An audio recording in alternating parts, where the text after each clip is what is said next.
overdrive. Fancy on a fast car. This is how you make me feel. Don't stress me now. I got the overdose. I'm feeling it in my bones.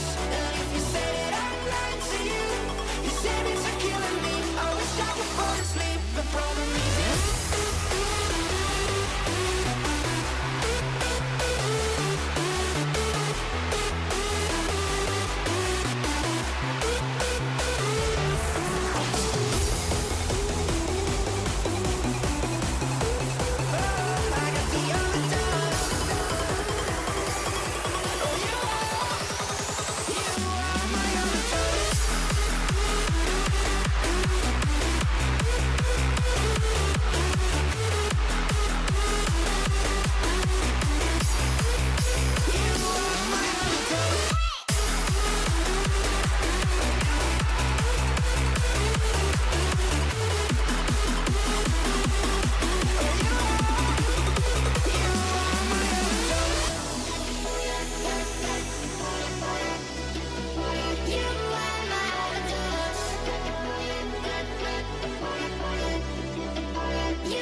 I never see the lights out.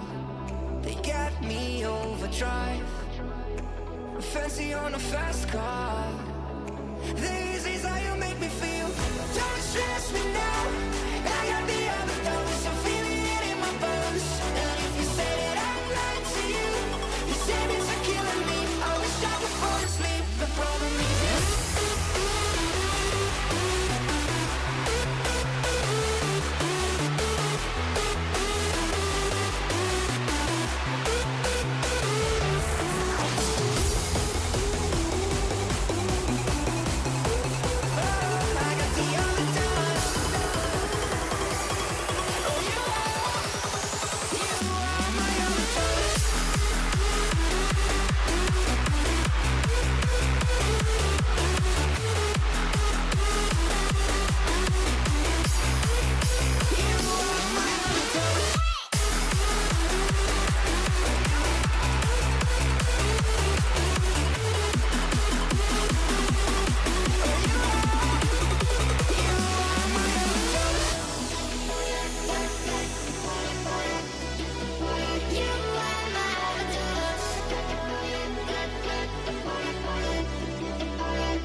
fancy on a fast car. This is how you make me feel. Don't stress me now. I got the other doors, I'm feeling it in my bones. And if you say that I'm lying to you, you say it's killing me. I wish I could fall asleep. The problem is you.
The problem is you.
I never see the lights out.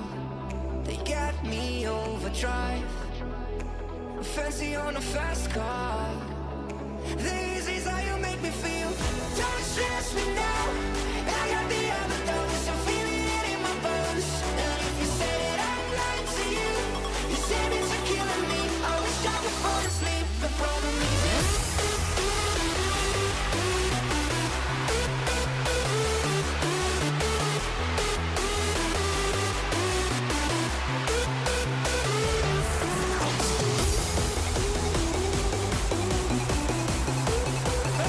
I got the other doors.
never see the lights out.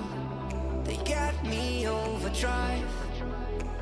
Fancy on a fast car. This is how you make me feel. Don't stress me now. I got the other dose. I'm feeling it in my bones. And if you say that I'm lying to you, you say it's a killing me. I wish I could fall asleep. The problem is you.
I never see the lights out.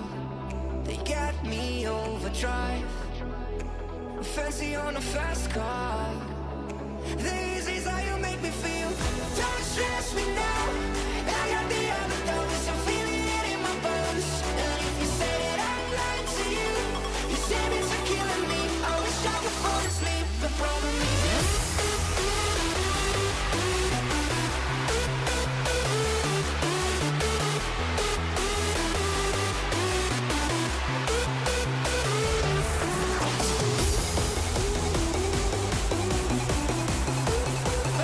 I got the other dose.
never see the lights out.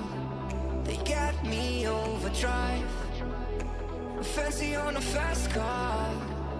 This is how you make me feel. Don't stress me now. I got the other dose. I'm feeling it in my bones. And if you say that I'm lying to you, you say it's are killing me. I wish I could fall asleep. The problem is you.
Just wanna feel alright without you. Don't stress me now.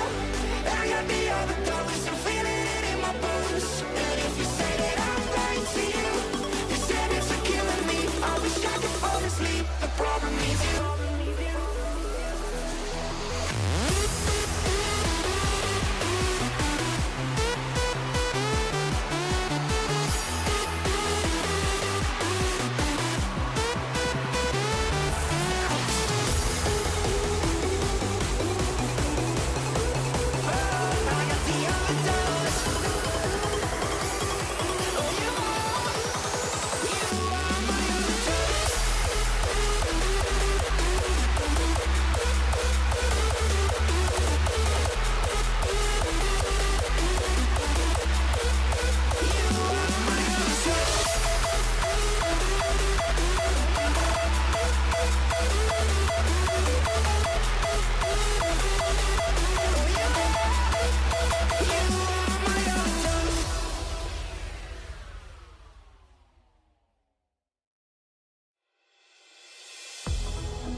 I never see the lights out.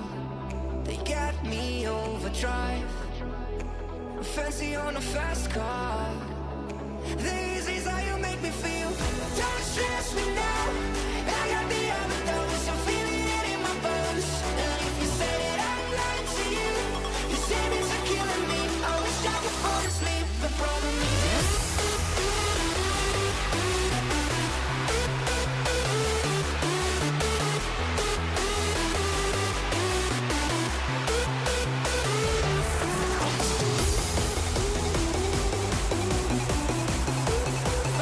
I got the overdose.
see the lights out. They get me overdrive. Fancy on a fast car. These is how you make me feel. Don't stress me now. I got the other thoughts. I'm feeling it in my bones. And if you say that I'm lying to you, you say that you're killing me. I wish I could fall asleep. The problem is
I never see the lights out.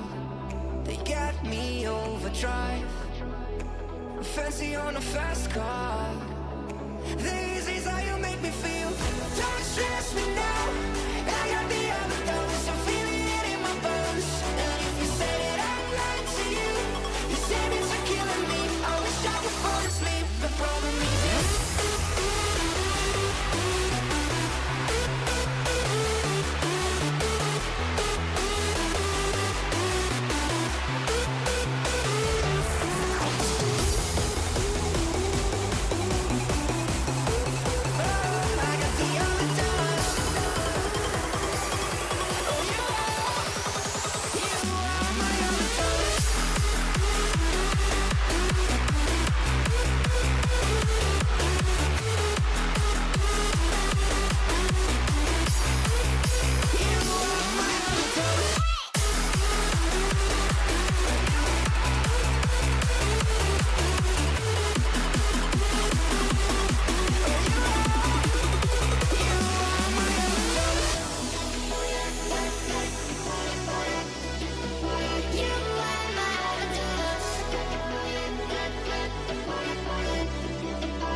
overdrive.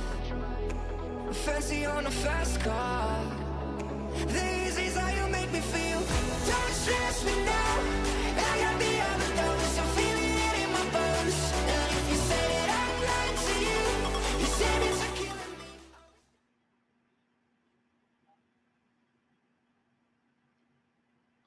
Seedworld presents Founders Cup. Gaming and NFT project founders are competing in Seedworld's first ever tournament playing Fall Guys for a share of SWORLD tokens for their communities. I'm JD, with me is Crips. Hi, JD. Thank you so much for the warm welcome and a very warm welcome to all of you guys as well. Thank you so much for tuning into this stream. Seed World is not just a digital playground, you see, it's a vast universe where users can create, share, play while experiencing a lifelike economy. And this is more than just a platform, it's a dream brought to life where the lines between reality and virtual reality are blurred. So today we welcome all these founders from various projects in the Web3 and gaming space to the sealed world economy, and we are gonna have something fun. We're gonna play Fall Guys with them. Yeah, I'm really excited to see who these founders are. I've heard a lot about about them, but let's see who these founders are and who they represent.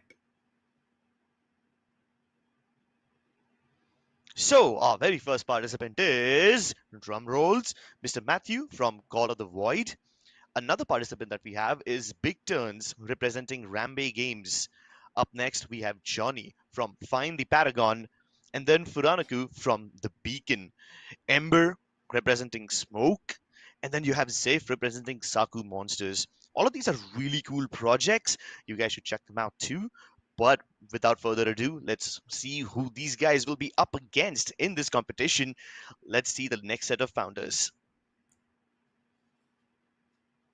I was, looking at the beautiful art. I think the Seed World art and characters are really uh, nice. And of course, I see some, great projects over here, Crips. I'm excited to see who the rest of the founders are because I think all of them get a lot of experience into this tournament and the Seed World ecosystem. So we have Norbert from Pirates of the Ireland, KG from the Wardens, Vito from Star Heroes, Chef from NHS, Solly from Talk Squad, and Nox from the Extraordinals. I love how we have such a dynamic set of individuals here today. We have people like Norbert and Solly. They are the ones who only have their own real photos over here. But you see, the kind of characters and the avatars everyone else has for themselves, it kind of tells you what a diverse space we have. And that's the best part about the Seed World ecosystem. This is a world where you can be anyone, do anything, experience everything. You could be a knight, or you could be a car salesman. You can be an elf, a dwarf, a magician, or you could just be someone normal like a plumber or a salesman. You can be anything. Only your imagination is your limit. And that's exactly why you see all these people with their beautiful avatars representing such a diverse state of the seed world ecosystem. True. Also, this is not it. These 12 people are not the only ones. There are more founder scripts, and let's see who those other founders are.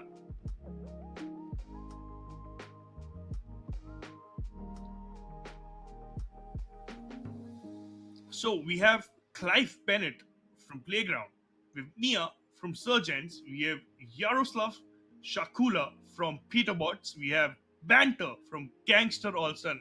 Oh my god, I truly dig his PFP over here. We have I Bomo from swear. Cocody, and we have Befar from Forest Knight. So, a dynamic group of founders over Web3 gaming and NFT projects we see. And Crips, these are not it, there are more. Yeah, dude, all of their profile pictures are just so cute and at the same time so gangster. No pun intended. You take a look at the founders of Petobots and Forest Knights, they are such cute and give off such a wholesome vibe. Meanwhile, Panther and Momo, oh my god, they look deadly. And I just hope that they are in prime shape to take on their next set of competitors over here while we play Fall Guys. Let's take a look at who else is going to be participating over here. Okay, so we have Ras Bakala from Citizen Conflict, we have Lou from Xbox, we have Hanta from Moku, we have Sinjin from MAYG, we have Valdeb from Metaclash, and we have Aslan from Forgotten Playland. And again, as we see on this particular page of the founders, I find a lot of them using their own uh, pictures, and I recognize a couple of them as well. But look at Valdeb, I really dig the PFU over there. Looks like a retro pixelated dinosaur gangster together. I'm Huh, really excited to how this particular group comes along and plays Fall Guys together. it looked more like Godzilla to me, but hey, that's the charm of the creativity. We happen to know a couple of these people, such as Ras and Sinjin. Both of them are avid FPS players as well, and we spoke to them earlier while we were trying to get to know all of them. And all of these guys are really experienced gamers as well. Let's take a look at what the win conditions are for these people. Let's take a look at the point system, and that's how we'll figure out who can win this.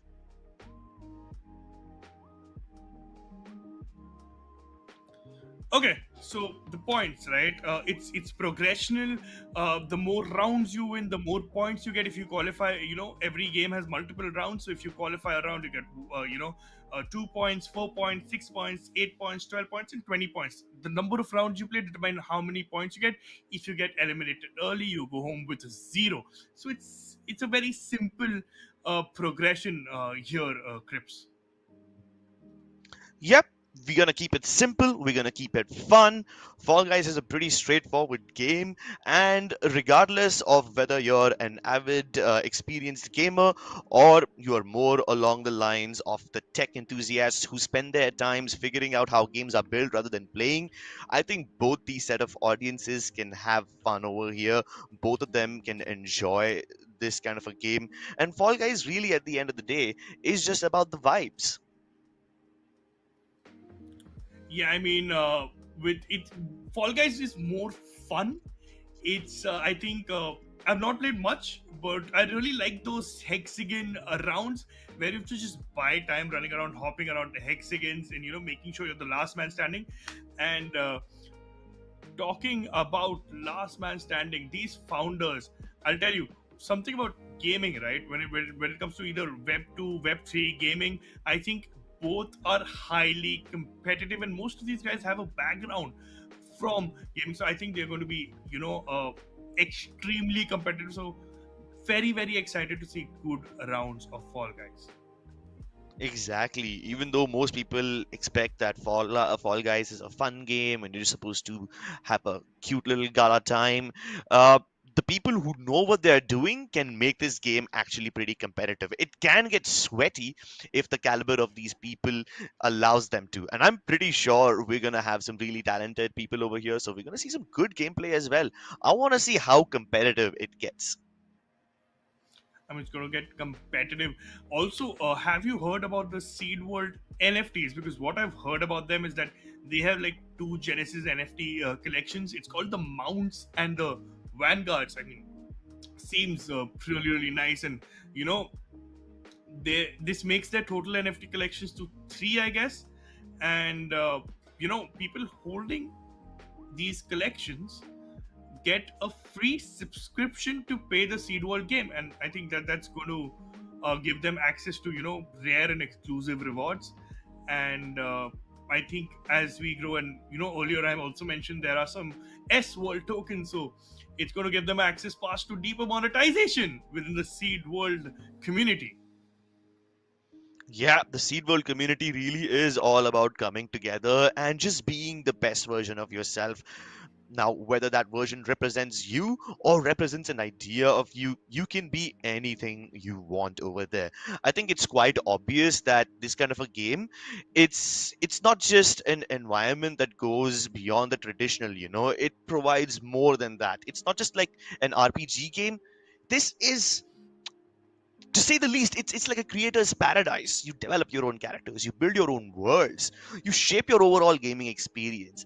And with the amount of creativity and the caliber that we've seen from the founders participating over here, I think we will see a lot more from them, not just in this particular competition of Fall Guys, but even later on as they explore more about the Seed World system. And just coming back to Fall Guys, right? What kind of maps are you expecting? Because I know there are varied amount of maps in Fall Guys. One of my favorite is Hmm, when we turn the Fall Guys map into a football stadium, and you have to get a ball and capture, put it on your own net, and I did not they're like gonna that. probably team up and play. So I think it's going to Yeah. be very very interesting over there. And one of the others is that. Uh, Bunny hop skill test which you have, where you have to hop onto various jump across those poles turning around. I mean, Hmm, so I think it's going to be those extreme solo modes, right? So I think that's going to be hmm. fun tips. Yeah, it's gonna be really fun. The thing I like about the best about these extreme solo modes are the modes where you just have to race across a bunch of obstacles, whether it's bunny hopping across or avoiding a bunch of falling hammers. I like all those kind of games where it's all about being the fastest. I think I might be a little biased over here. I like them partially because that's what I am good at, but if it's about grabbing a ball or pushing someone off, anything that requires a lot more grabbing and shoving, oh god, I cannot play that. I'm gonna be honest. I am not good at those kind of game modes. Uh, Well, I think extreme solos also, what happens is highly competitive, because particularly in Fall Guys you can actually hold someone, pull them back, or throw them off the cliff as well. Yeah. So I think that is going to be extremely fun over there. Also, this also ties very well into what Seed World is trying to do, which is Hmm. nurturing creativity and making every user believe that they can be a content creator, because they're creating their own paradise, they're building dreams, and you know Yeah. that kind of an overall gaming experience is what has been missing in the past and is coming to the Web3 ecosystem right now.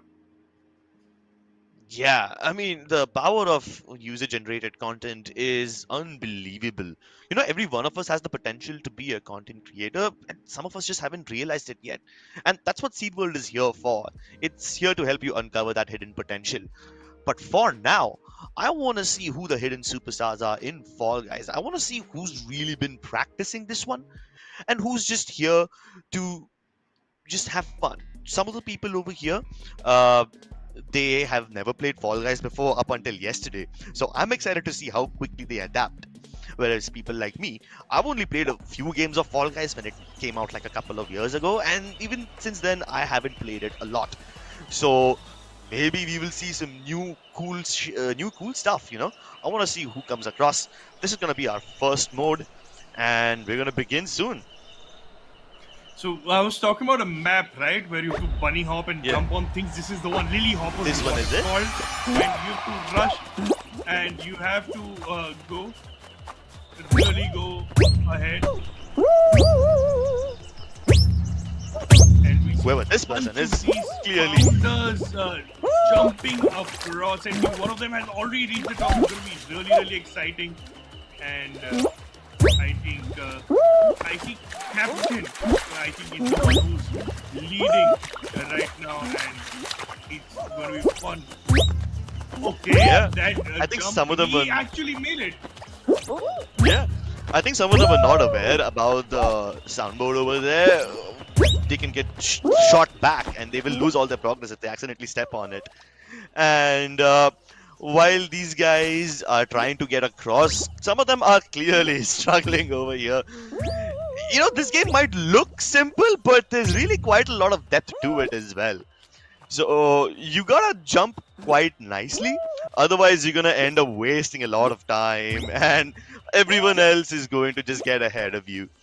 Most of them have already Okay, crossed the first set of obstacles. Now we are up on the higher levels. Can our boy over here?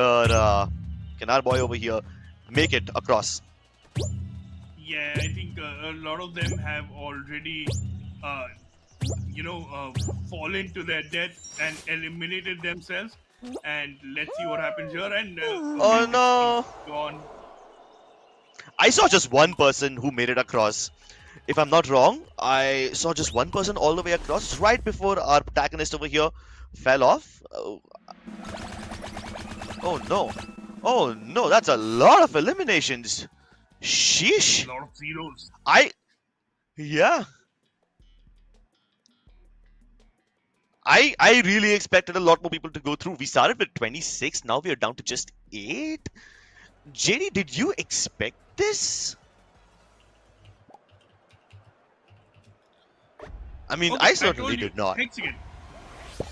I told you Yeah. Hexagon is going to be there somehow, and this is the one I was talking about where, oh, he fell down straight. You have to maintain as much as on, the Hexagon jump. Oh, he jumped out. Oh, he's going to fall down now. So, Playground is Yeah. maintaining, his. We have Narzeris over there, and he's also. Ooh, this is going to be a tough fight. He's going to hold him. Kingslayer right now, they're giving a tough competition. He's going to jump. He somehow manages. He's going to fall. Yes, he's going to fall. Yeah, and while he was just trying to shove everybody off the purple floor, most of them are down to the yellow levels. In fact, some of them have even reached down to the blue hexagon. And you can see such a different kind of playstyle from everyone. Some of them are trying to be as slow as possible, jumping one block at a time, while everyone else is running around at full speed and trying to make sure all the other players fall down before they do. So you can either be aggressive over here, or just like this man over here, you can spend time and try to survive as long as possible. Okay, so I think purple hexagons are almost over, and I think lifeline is very very low over here. 8 of these have to survive to go to the next round. I think. Oh no! I think one of them is already eliminated. So I think this round is going to decide the winner because I can see the elimination count as 7. So as soon as these guys start getting eliminated, it starts getting tougher, right? And okay, so Yeah. yellows are almost over here, Crips, and after the yellow, it's blue. After blue, there is nothing. So this Yep. kind of is their last lifeline. These for okay, he's jumped down to the blue, and anyone who falls on top Oh who my does God. not have a blue hexagon below gets eliminated. 2 of them just did that. Playground Fred is being chased by that stalker. He tries to get away from him, maintain some distance, but luckily, Disturbing Gone over here has found a little safe haven for himself where he can slowly hop across and buy time. It's down to the last 2 players. It's a one-on-one, and we have our winner of this particular round. Sheesh, Disturbing Gone. He really just was able to find a corner for himself and nobody was trying to sabotage him or actively push him down. And I think that's what counted to his victory. Oof, that was a fun game. What I did not expect was to end it at the hexagon. I thought there might be one more round, possibly.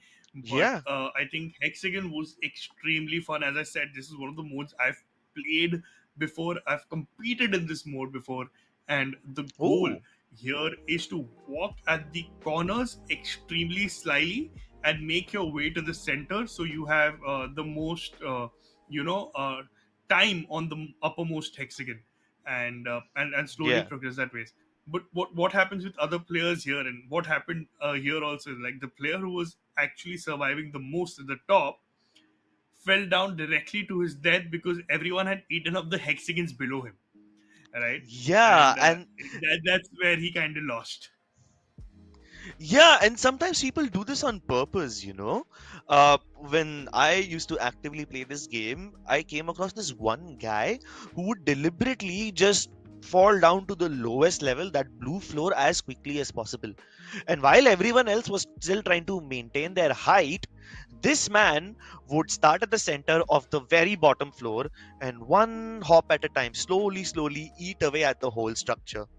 So when these guys came down to the second last level, there is nothing below them. Meanwhile, this person is still just on the edges and he's buying time for himself. Everyone else is falling. So, yeah, there's two ways to go about it. You can either play for yourself and just try to survive as much as possible, or you could be aggressive, try to push people off, or eat up as much of the space as you can so everyone else gets sabotaged. Wonderful, and I'm pretty sure like eight of them have got at least 1 point for going into the next round, Hmm. and I want to see who's that one particular winner who takes away that crown. I couldn't get his name. I'm sure we'll soon get his name as well, and that it matters because at the end, they are competing in Seed World's first tournament for a share of their SWORLD tokens. And they could get these tokens for themselves. They could give it access, to their communities. And well, Hmm. Web3 gaming and all of these projects are all about building great communities, right? And to build dreams, to build creativity. And I think that's the reason all these founders have come together and have become a part of the Seed World ecosystem, Crips. Yep, and these founders are some of the most popular and some of the most important key stakeholders in the Web3 and gaming space. Their projects are quite nice, and these guys are trying to come up with some sort of an innovation that really just revamps the entire space. And that's what Seed World is up to as well. They want to bring forward every talented and creative individual, all of these founders together in one place so we can exchange ideas and we can make this entire ecosystem a much better space. And that's what Seed World is also trying to do. So kudos to them. This is a great initiative. So, everyone who's tuning in right now, we'll head to our points table and then tell you what's been happening and how we're going to go forward with this. So, Crips, I'm really excited to see that points table right now. Yeah, but I think it's going to be a very small points table. Only 2 rounds were played, and my goodness, look at the stock difference. Coop from Earn Alliance has 22 while nobody else has more than double digits. Sheesh, this is a massive lead. I mean, yeah, he gets the lead because he got the crown, right? So it gives he got 2 points for actually winning the first round and then coming in the second one, and then 20 for the crown. So I guess everyone needs to pull their socks up and compete for the crown as much as possible. So those who've tuned in right now, I'll tell you, we have 6 games a day. They're going to be competing for today and tomorrow. 12 games in total. Everyone has a chance to come back. This is the first game, and Coop has taken that crown for himself. So, with just one game, he's established a massive lead for himself. I can't wait to see what the next few rounds hold for us. Um, while everyone else will be earning just a couple of points every round that they survive, the person who makes it all the way to the top will definitely be able to give Coop a run for his money. Or maybe he just wins again and doubles down on this lead, making it nearly impossible for anyone else to come through.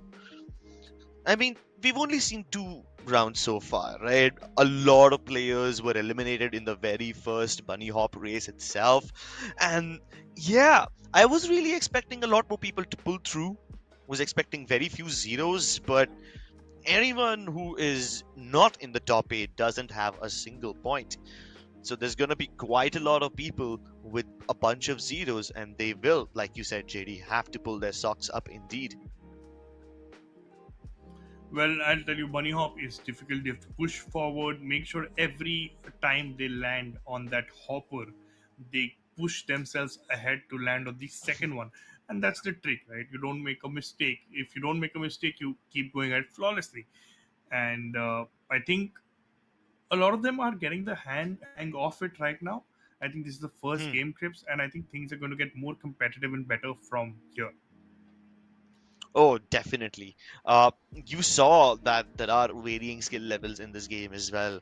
Like I remember this one really funny instance where someone noticed a jump board and they stepped on it thinking they would be launched ahead, but instead they were yeeted all the way back, so they lost quite a lot of their progress.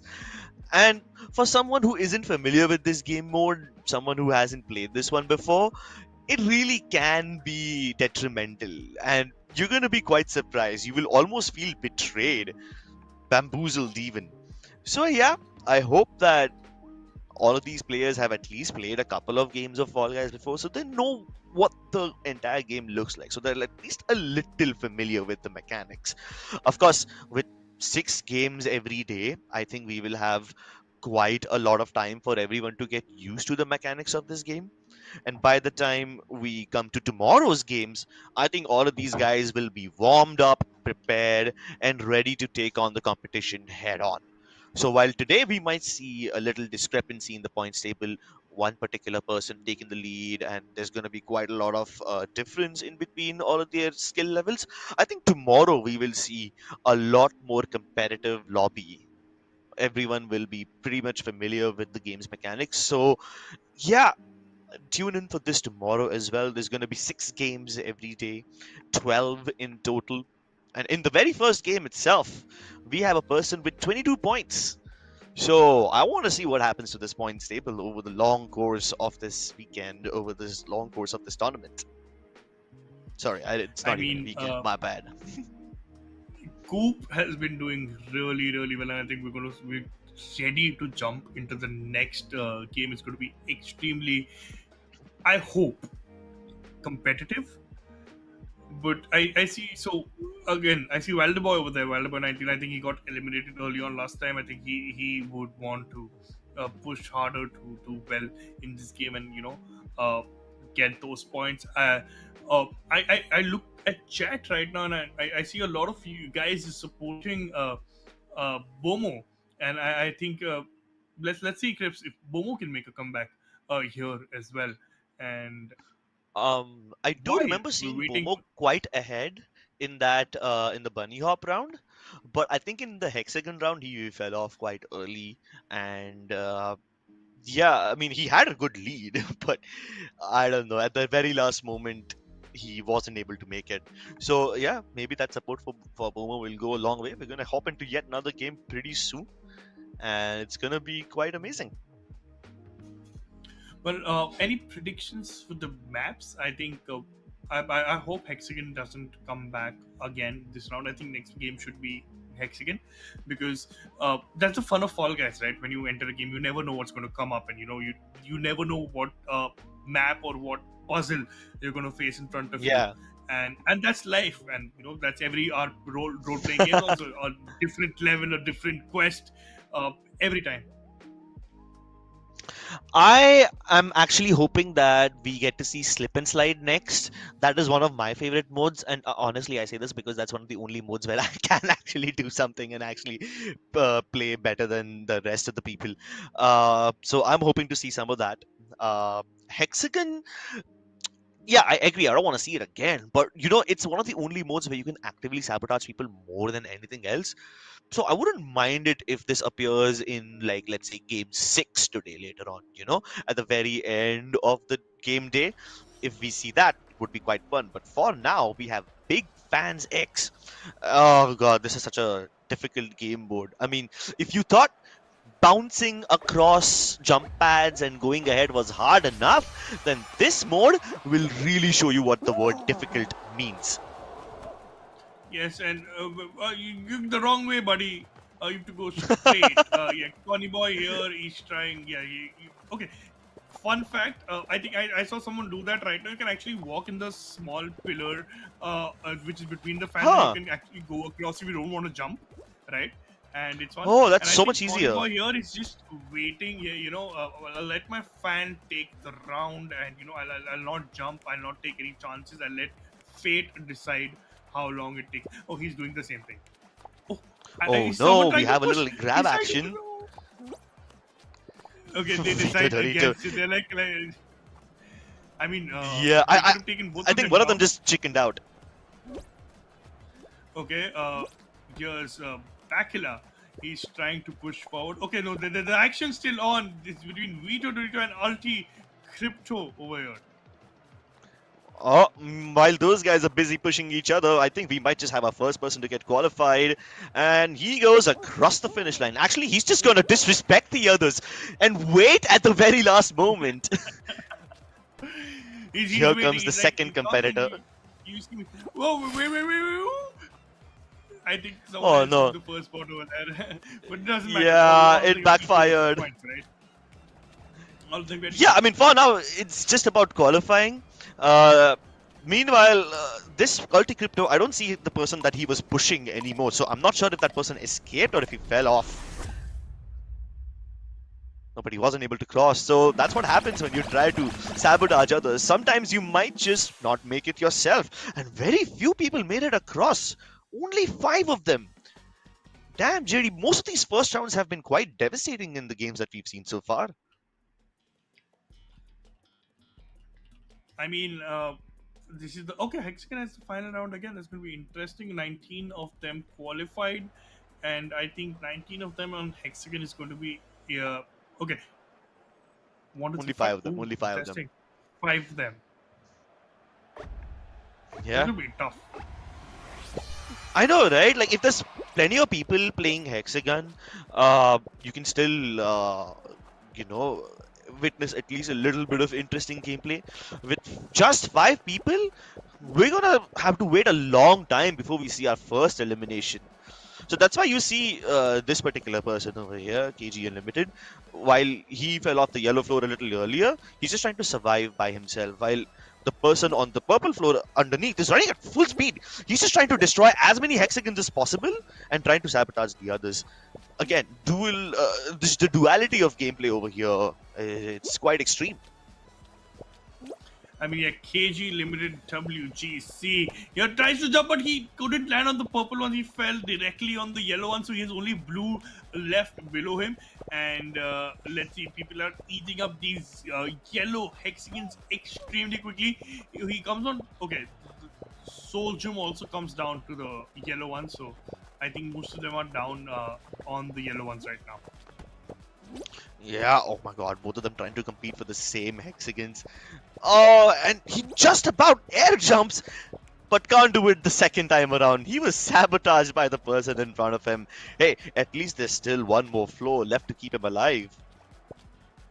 Okay, King Banter here is using a very interesting technique. Instead of running around block by block, what he's doing is jumping and gaining that little bit of air time to keep him afloat for much longer while everyone is destroying their hexagons by running across. And it's an interesting strategy. But what we're seeing over here is that the hexagons below him have already been destroyed. Exactly. So when he finally runs out of hexagons on that level, he's gonna skip an entire floor and fall directly down to the yellow level. No, sorry, not the yellow level. Maybe even the blue level if he doesn't land properly. So I really wish him the best. I hope he gets to actually get some time to make his decisions. Yeah, there you go. You see, both of them were trying to compete for the same set of squares, but the person with the black character jumps across and diverts himself. Doesn't want any of that action. Well, okay, we have one eliminated, two more to go. And who are you rooting for, Crips? I think here King Slayer has a little bit of advantage because he's doing well. But here Aslan Duckland is also competing with the best of his capabilities. And as I say that, he falls down, and this probably is his last breath. He's finishing the outer layer of the hexagons, and I think you really need to find a way to come to the center because Uh-oh. So both of them did fall, but Aslan, sorry, was able to survive all the way up until the end. And I think he deployed a good mix of both of these strats when he was up on the yellow level. He was actively running quickly and trying to cut off everyone else's paths, or maybe, surround them on an island where they have very few hexagons to work with. So he's trying to cut everyone else off and make them drop down. But when he was on the blue level, he just bought as much time as possible. So this was really smart. You see, in just one round, I don't know if he made it to the hexagon level in the previous game, but in just one round, we are already seeing people adapt to this kind of gameplay.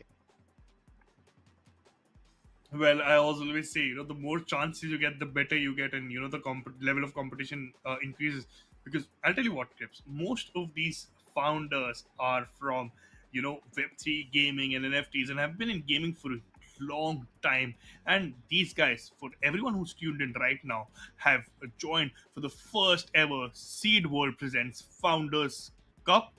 Everyone is competing in the Seed World's first tournament for a share of their SWORLD tokens for themselves and their communities. And it really is all about building the community. This is a community where anyone can be anything they want. And while speaking of communities, let us invite one of the key members of this community, and let's have a word with them, see what they have to say about this tournament. Sorry, I've met JD and you are Hi, my name is Crips. Crips? Okay, great to meet you, Crips. Nice to see you too, Are Sinji. you in Mumbai as well? Yes, I am. Fantastic. Getting hot in India nowadays or what? Korea is very hot. Very hot. Used to be real hot up until a few weeks ago, until the rains cooled it down just a tiny bit. So, yeah, it's certainly becoming better. Let's enjoy gaming before the entire world burns to a crisp. Amen to that. Yeah, I think we got 5 years more. Oh, that's really ominous. That's Damn, bro. short. Yeah, and short. There's so much I want to do before that. You got to get as much money as you can and get private, your private electricity and know how to take care of an air conditioner, and you'll be good. Probably 40% of the population will get wiped out from the heat waves, and then we'll have depopulation and then get back to normal after 10 more years. So you So just got to it's survive not for gonna 10 years. it's not gonna be nuclear war or COVID or a zombie outbreak. It's gonna be the heat wave that kills us all, huh? Not all of us, just the people Not who don't all have of air us. conditioning. There's That's nothing else half you the can population. do. Yeah, you gotta That's more tough than it half out. in India, at least. Well, that's more than half of a lot of places. Europe, they don't have air conditioning either. It's just I not necessary. Korea is not so common either. Usually, our hot season is not so long, and there's usually a breeze. But yeah, it'll be interesting to see. I'm in Seoul right now, but I live in Bangkok as well, and the electricity is so expensive there. It's unbelievable. And so I'll be in New York, and my electricity price will be maybe like $80 to $100, and then in Thailand it is let me see, like even up to like $400 or $500, right? Just because emerging market and the infrastructure is not as good, so the utility prices are quite a bit higher, right? I wonder how people are really going to survive, but we'll see. No one believes that there's climate change, or nobody has the will to do it, but let's see what happens. Climate change certainly is difficult, but adapting to a different and dynamic business environment is also just as difficult, right? And that's kind of why I wanted to know about your journey. I mean, you're a game designer, you're the founder of Meiji, and all of this definitely can't be difficult in such a fast-paced industry. So, what inspired you to start your journey down this path?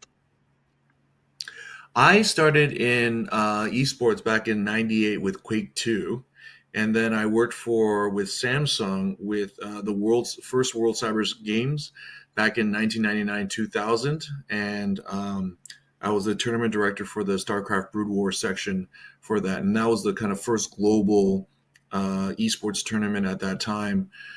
I was in Korea, and then I took care of a StarCraft pro team for a bit, and then I was the executive advisor for a company called esports team called Team Liquid.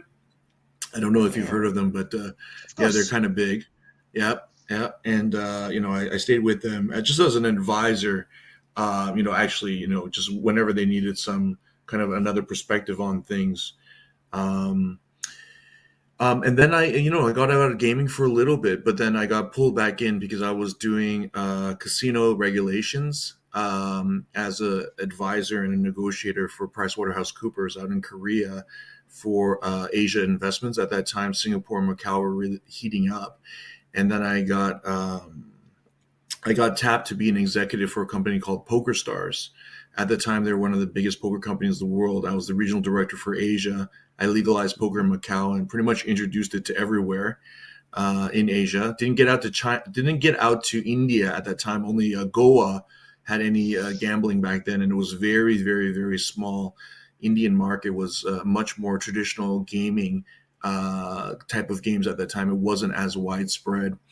Then afterwards, I stopped doing casino type of advisory, got into fintech. Had a company in the Philippines, got an e-money banking license. I sold it to Alibaba, 2017. Made a good exit, and my wife decided that we should go to New York City and spend all our money.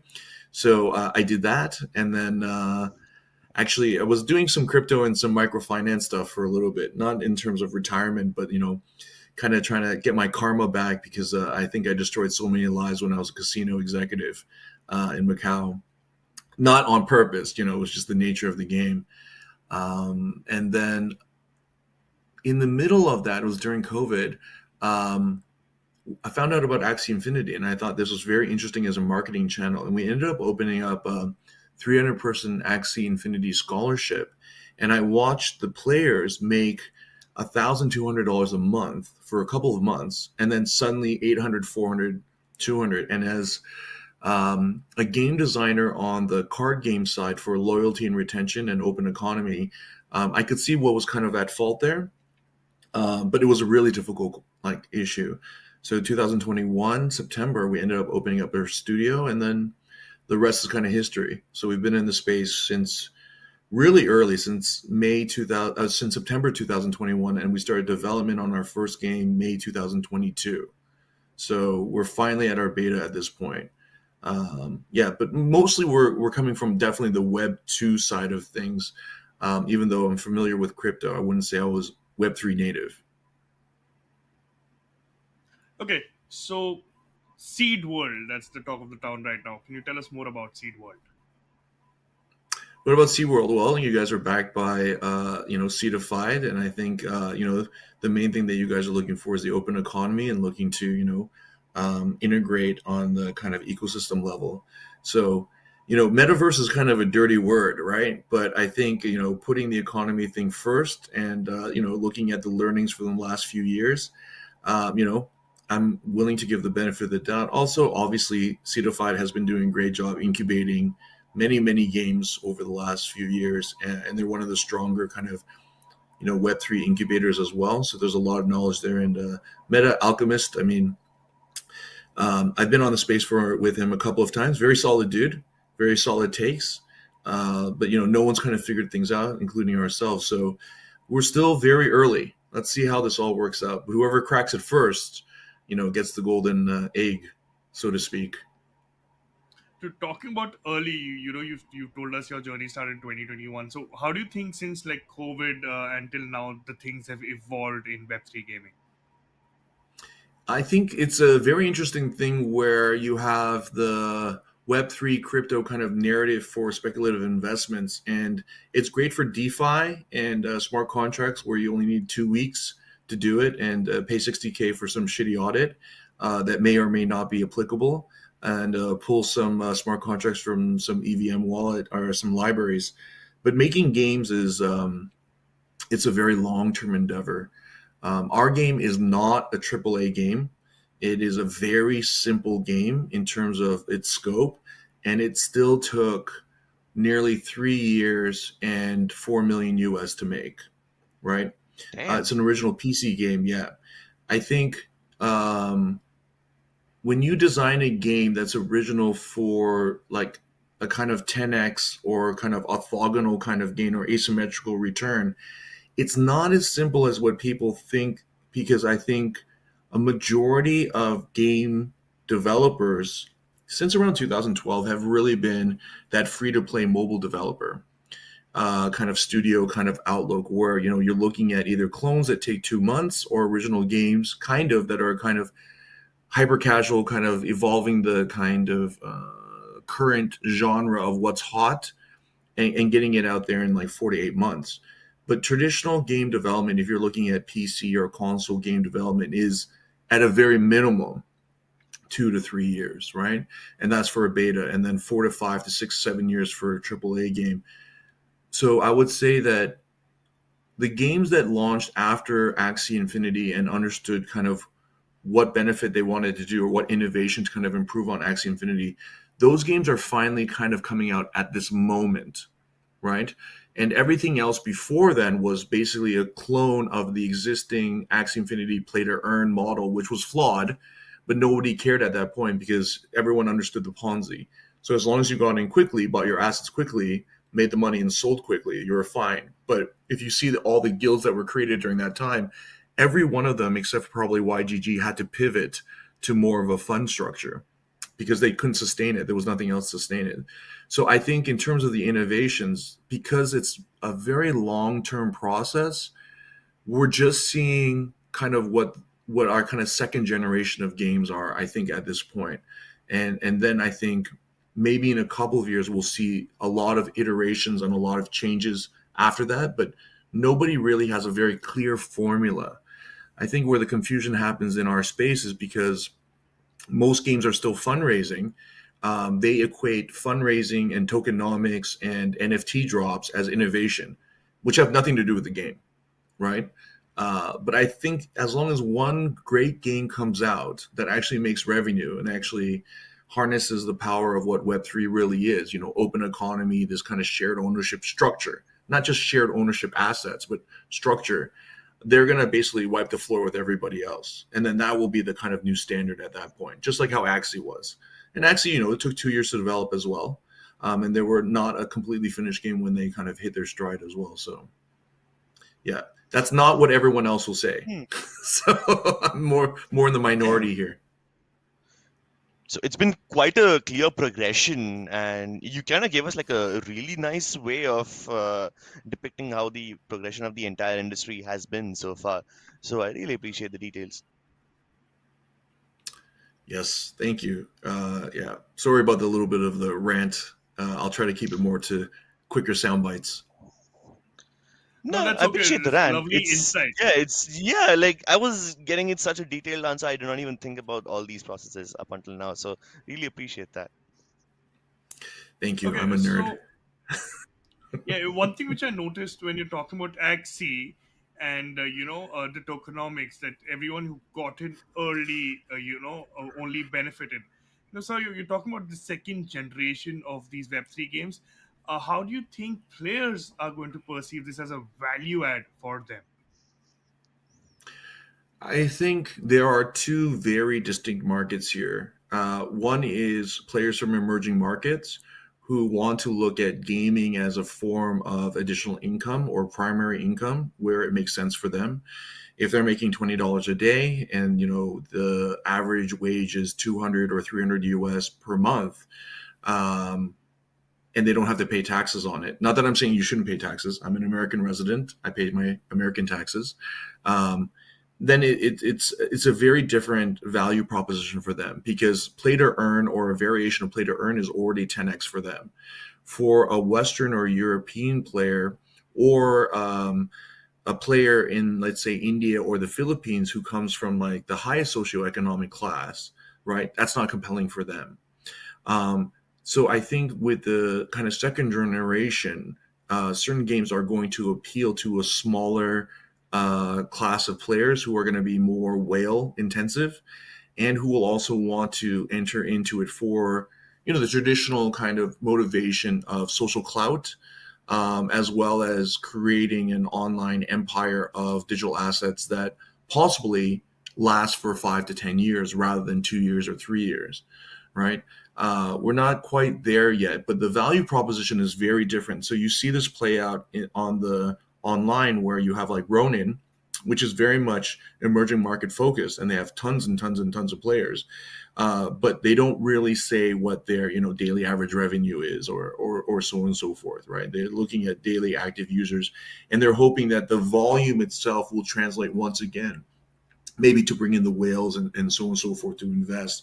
And then you have other games like, I would say, Wild Card and Shrapnel and Parallel, where they're definitely focused on holding the asset first, and a level of gameplay that is a little bit more complex, to create maybe not necessarily a more sustainable model, but a more model where it's not dependent upon emerging market players, rather players who are looking to invest in the space first, right? And then see what earnings come out of it. But it's not a necessity, right? They're not looking for a daily wage per se. Maybe they're looking for an asset class that they can be a part of, 4 to 5 years from now. And you look at like something like Pirate Nation, where a lot of the early OGs for Pirate Nation, their airdrop ended up being over like 100,000 US, for some people. Some people even like at the highest levels, mid 6 figures,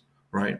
And they're not, they don't need it. They didn't need to grind some of these guys for whatever $200 a month. It's not interesting to them. But the asset of which now they've created, that's interesting to them. Yeah. So it's all about the intention, right? Some people just get into it to make a quick buck, whereas the others have loftier ambitions and they see the grander scheme of things. Yeah, I wouldn't say quick buck. I mean, no one makes a quick buck here, in the sense that there's always a risk involved, right? I mean, some people try to, but then you're better off going to meme coins instead to make a quick buck. I mean, this is the most painful way to make a quick buck, because if you hold and you're wrong, you're holding these NFT assets and you're grinding this airdrop, and it ends up being worthless, right? And the problem with games, though, is that there's no second chances for games.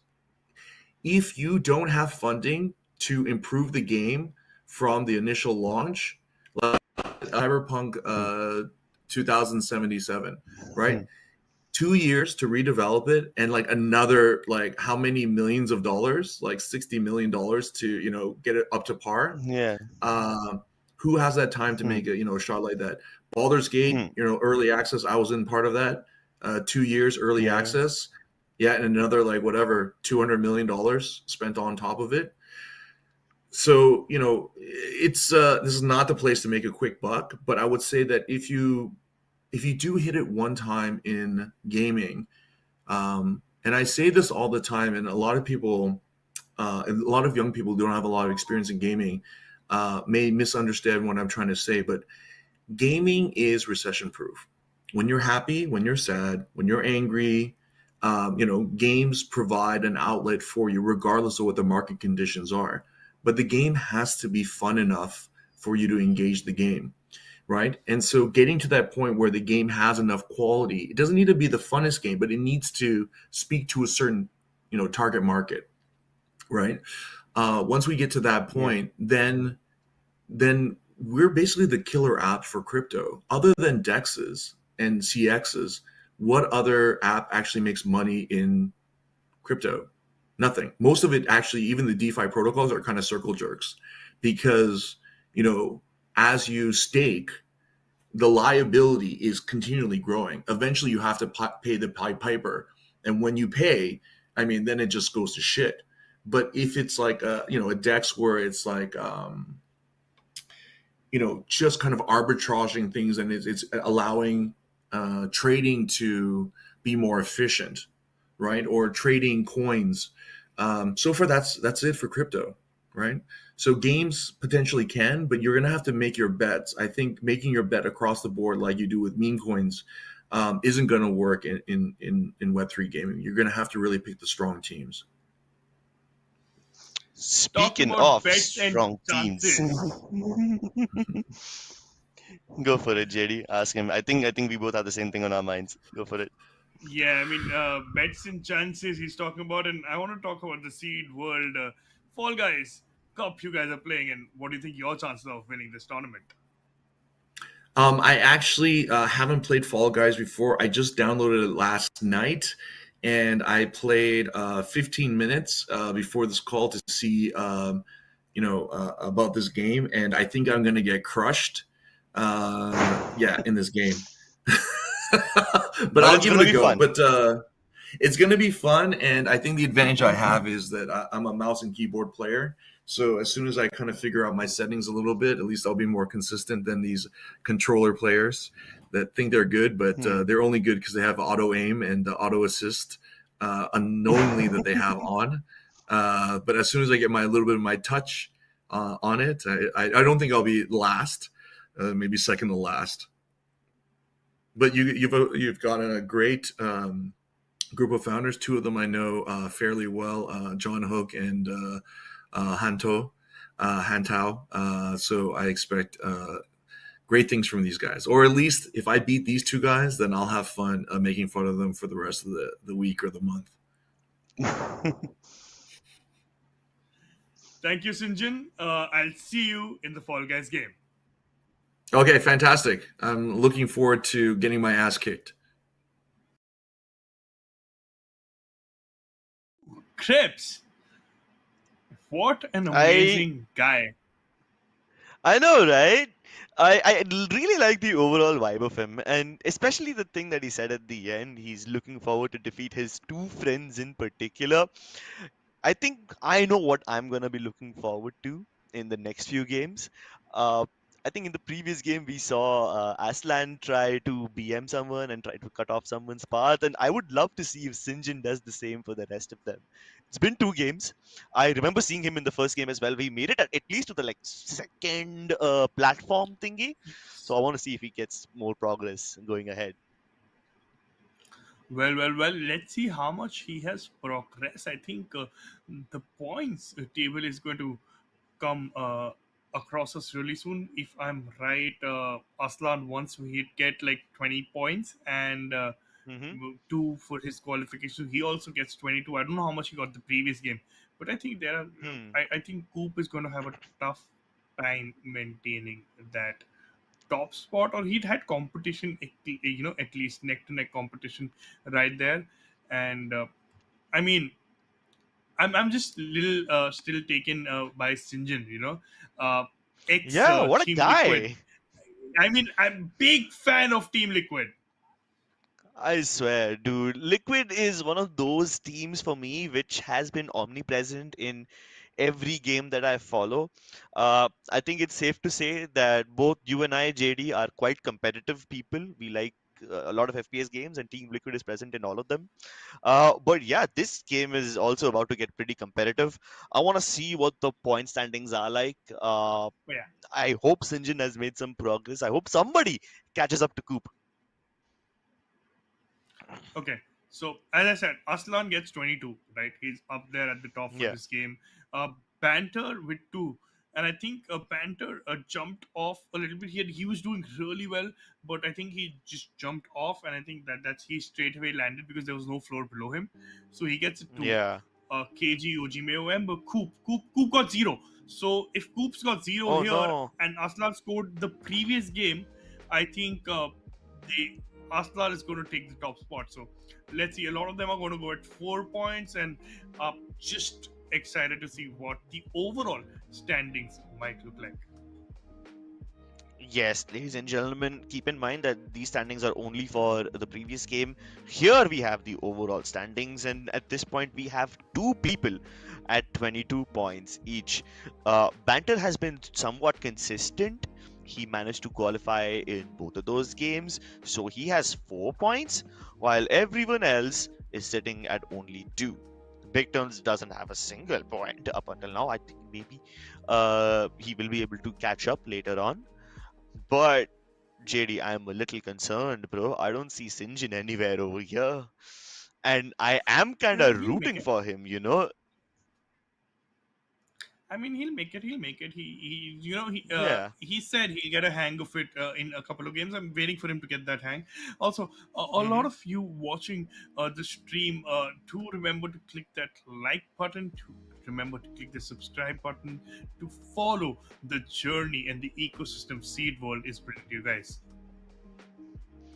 Yeah. This is an ecosystem that you definitely want to be a part of. Here, the amount of freedom that you get is limited to only your creativity. So let's come on down, build an amazing world, and have a lot of fun. Uh, these founders are here to just experience what Seed World has to offer. And this Fall Guys tournament is just the start of it. There's a lot of exciting action planned ahead. So do go ahead and check out Seed World on all of their platforms. Follow them on social media as well, so you never miss out on an update from them. And of course, do leave a like on this stream as well. Um, at this point, two people in the lead. Let's take a look at the next score page, and only OJ Mayo and Ember managed to score 2 points. All of the other people are sitting at zero. So there are people who have yet to make any sort of progress in this competition. And this is way tougher than I thought, because I expected like some, what, three, maybe four people to have 0 points. But here, more than 10 people have 0 points, and people are getting eliminated quite earlier than I expect them to.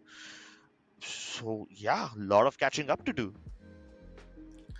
I mean, yeah, talking about Seed World here. Remember, one thing I told you, right? It's a Hmm. place of endless possibilities. Uh, oh, we have top five people who are at the top of the leaderboard. We kind of saw them on the overall leaderboard as well. So we have Aslan from Forgotten Playland. We have Ko from Earn Alliance, and I see a lot of the supporters in chat as well. So guys, whoever's here to support these top players, do engage, subscribe, put a like there. Uh, One player I'm really looking forward to see is Banter from Gangster All Star. I think I've seen some techniques from him which have been really good. He Yeah, couldn't make it to the end, so I think he has the right mindset and the approach. But somewhere, exactly. luck luck played its way, and he couldn't get those 22 points. But yeah, still a total of 10 games to go, guys. 4 today, 6 tomorrow. Stick around, and we're going to jump into the game really, really soon. Yeah, I really like the consistency from Banter. Um, the fact that he has 4 points means he did well in the first game in the mode where you have to go across jump pads, and then even in the second game in Big Fans X, he was able to do really well. Uh, he's only struggling with Hexagon, and that's exactly why he's sitting at 4 points and not having a win. But he's managed to qualify both the times. So for his sake, I hope he doesn't get stuck on the Hexagon level anymore, because that is kind of detrimental to him. However, I mean, there's another way of looking at it. Maybe he's played 2 games of Hexagon, so third one could be the charm. I mean, oh, we're jumping into the game grips, and this is going to be Party Promenade X. Could be all party uh, in the Seed World Founders Cup Fall Guys, and I see all the founders are ready here to rumble. Ready to rumble. Wrong way, buddy. And as soon as this person gets off, everyone else will start taking their tubes. There's multiple choices that people have over here. And off we go. Oh my god, that looks like a bumpy ride. Okay, down the tube, you have to take the right particular tubes and make sure that you guys survive till the end. As soon as I said, there are multiple people getting eliminated. I think total 19 will qualify, but the first 5 go ahead. We're watching Disturbing Gone, and he's wearing the Lunar Dragon outfit, and let's see if he can catch. Oh, he missed that. So you have to hold it and then jump off it, exactly like these guys did right now. Can you push people off that bar? Like everyone has to grab onto this bar and hop into the next yellow tube ahead, So right? Can you you grab people can't in that? push. No, you can't push while you're on the bar because in order to push you leave the bar, you fall down. So Oh, once okay, it's yeah. off is when you can actually put. Or once you're trying to jump for the bar, you can catch them from behind. But yeah, you're also limiting your chances of going ahead. So it's a Alright. loss kind of situation right there.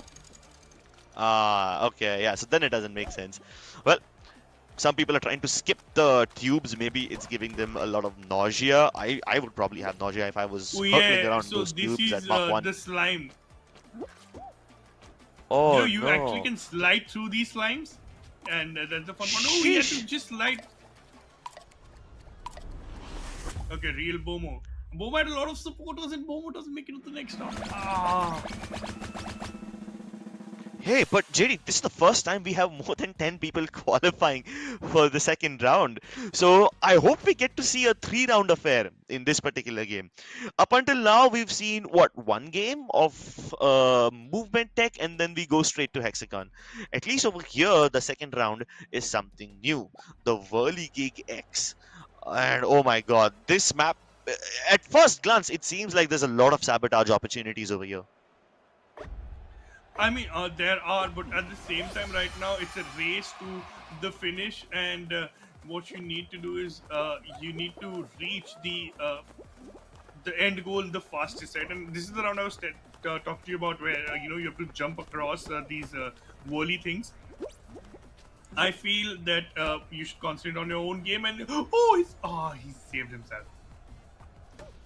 Oh, just about gets hit with that, but he makes it across. Loses the lead, unfortunately. Ireland over here has a couple of points to his name, and he needs this win to maintain the consistency. However, I did see Sinjin as well, just racing across Aslan. Meanwhile, this person I think has the right idea. Dapper Kinator, well away from all other players. Oh, one person just goes hurtling right past him at Mach 10. Sheesh, he avoids that rocket, and now he's just in Okay, his he'll own have to lane, wait here. concentrating. Yeah, he has to Oh avoid no. those. Oh, a lot of them have crossed. So the fan is coming across. Are the Connie boys going to make it? So I know Sinjin for a fact has made 2 points. Fan gets eliminated. Bakala gets Komi gets eliminated. Aslan, I think, is the person who got in last, if I'm not wrong. Yeah. So yeah, Yeah. Aslan is in.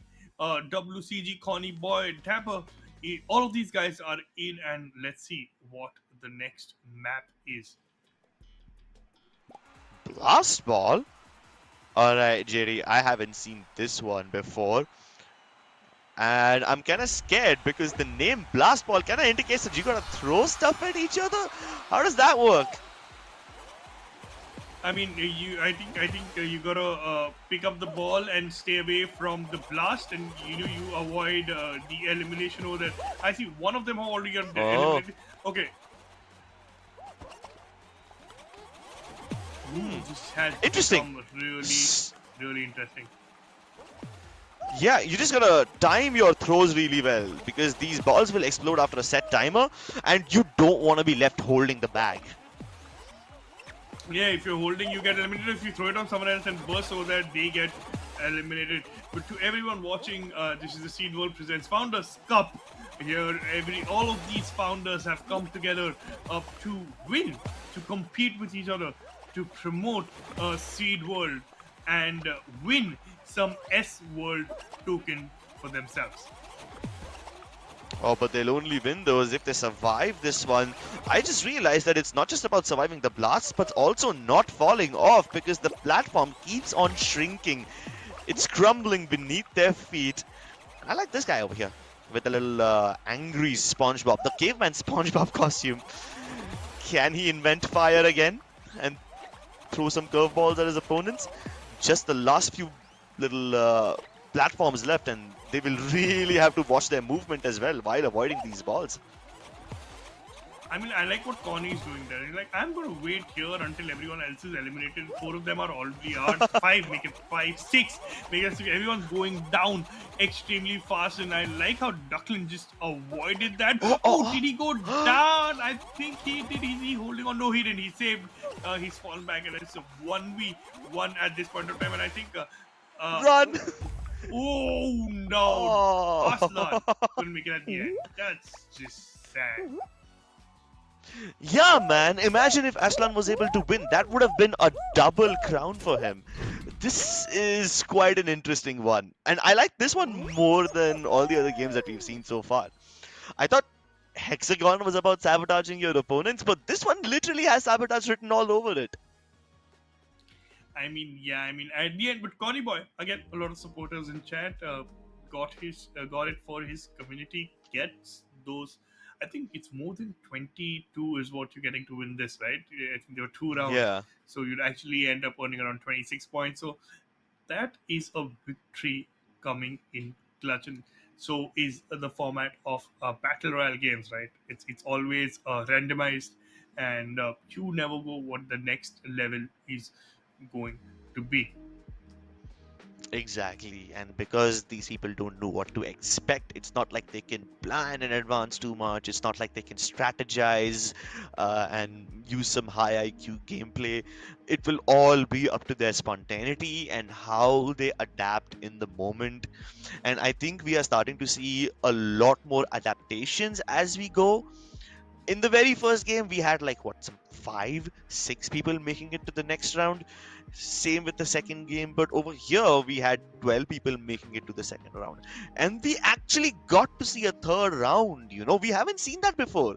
It kind of means that more and more people are learning how to survive longer, and I hope that by the end of the day we get to see 4, maybe even a 5 round affair in one of these games.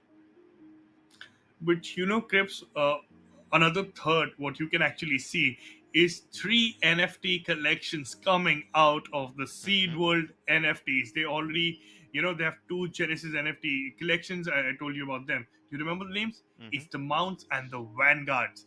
And the Land Genesis Hmm. is also coming, making it 3. All of these NFT, holding one of these NFTs, you know what you get? You get a free subscription to the Seed World game, and you get access to rare and exclusive rewards. And the fun fact, what all these guys today are competing here for? They're competing here for the SWORLD tokens for them and their communities. So yes, with that NFT, you also get an access pass to a deeper monetization ecosystem within the Seed World itself. Exactly, and that's exactly why you should join us in Seed World. We don't just play games here, we build dreams, we nurture creativity, and we believe that every user can be a content creator. So, this is the future of UGC and maybe even the future of Web3 gaming. Come ahead and enjoy this stream. If you are still watching, I urge you to like it and check out Seed World as well. Follow them on all their social media platforms so that you never miss out on an update from them. And also, go ahead and follow some of the people over here who are participating in this tournament as well. The founders, quite talented people, and their talents in at least Fall Guys will keep on rising as the tournament progresses, as we've clearly seen so far. Yeah, I mean, yeah, the beauty of Web3 games, Tips, and I've been involved in a few of them for a long time now, Hmm. is building these beautiful guilds, right? You get to be a Hmm. part of this guild from players all across the globe, and make these deeper connections, make friendships, and uh, these games are also rewarding, and as I said, Seed World has a monetization, right? So you get to be make new friends and earn money as well, and progress. So I mean, what are you guys waiting for? Be a part of the Seed World ecosystem. Yeah, it's never too late, and we are just taking off. It's going to be quite an exciting journey, so you better join us as soon as you can. Um, Now, JD, you did speak about being involved in a lot of similar games so far. What's the best part about this to you? Like, what do you look forward to whenever you're playing something like this? Hmm, I told you, because of the the vast human interaction it involves, right? I think the most fun part is being in these guilds and be making a family away from your family, right? Making friends from all Hmm. across the globe, learning about new cultures while enjoying. And as Sinjin put it beautifully during his interview, gaming is something which is recession free, right? When you're sad, you game. When you're happy, you game. Yeah. When you're angry, you can game. And it's something, it brings out all kinds of human emotions. And I think that is the most wonderful part about gaming. Hmm. And I'm really looking forward to the rest of the games. Before that, Crips, let's head and look at the results of the previous game. Yeah, and I think this is going to shake up the entire scoreboard. You have seen 22-point games so far from certain people. Welcome to the first 28-point game. It's Connor from Xbog, and I think this should be enough to skyrocket him all the way to the top, overtaking even people like Coop, maybe. I'm not sure about the math here because Coop also managed to be a little consistent and earn himself 6 points in this game. He had 22 points before this. So, yeah, wait, he's still tied up with Connor, I think. Damn, it's getting quite interesting. Same with Aslan. Do we have a three-way tie? Okay, at this point, I'm just trying to calculate all this mentally. Very soon, we'll find out the overall rankings as well. For now, these are the match results of the last game exclusively, and we're gonna tally it all up. Before we do that, let's take a look at what kind of points others were able to get. Nox and Befar managing to get only 2 as they qualify for only one of these rounds. I mean, yeah, it's trouble for Ember, Clive, Big Turns, Shev, Yaroslav, Mia, and Alti. I think Mia's got a lot of fans in the chat, and I was seeing a lot of supporters for Surgeons. Hmm. But I think let's have a look at the overall scoreboard and see if it's a three-way tie as you're predicting it to be.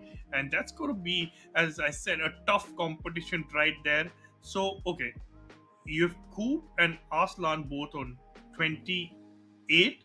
I think the previous winner is also on 28, so he'll be up there some where there's Banter Clive on Hmm. 6.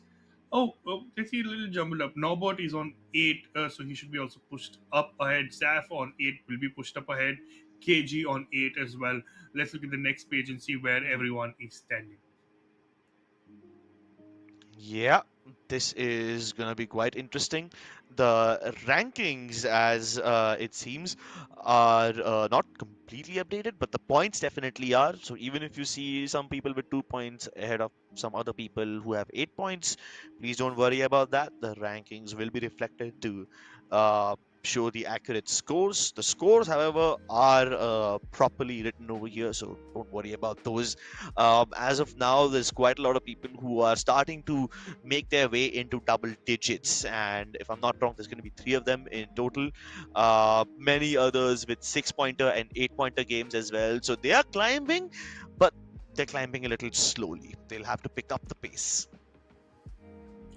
I mean, yeah, it's time for them, to come back even faster, because earlier we were saying there are games left, but as we move forward, the number of games are decreasing. There are only 3 more game left for today. Because we're already done with 3 games, Yeah. and I see the third game is almost ready. So Extreme Solos is what we're playing. We've seen a couple of different maps by now. Which one has been your favorite, Tips? I would have to say the last one, Blast Ball.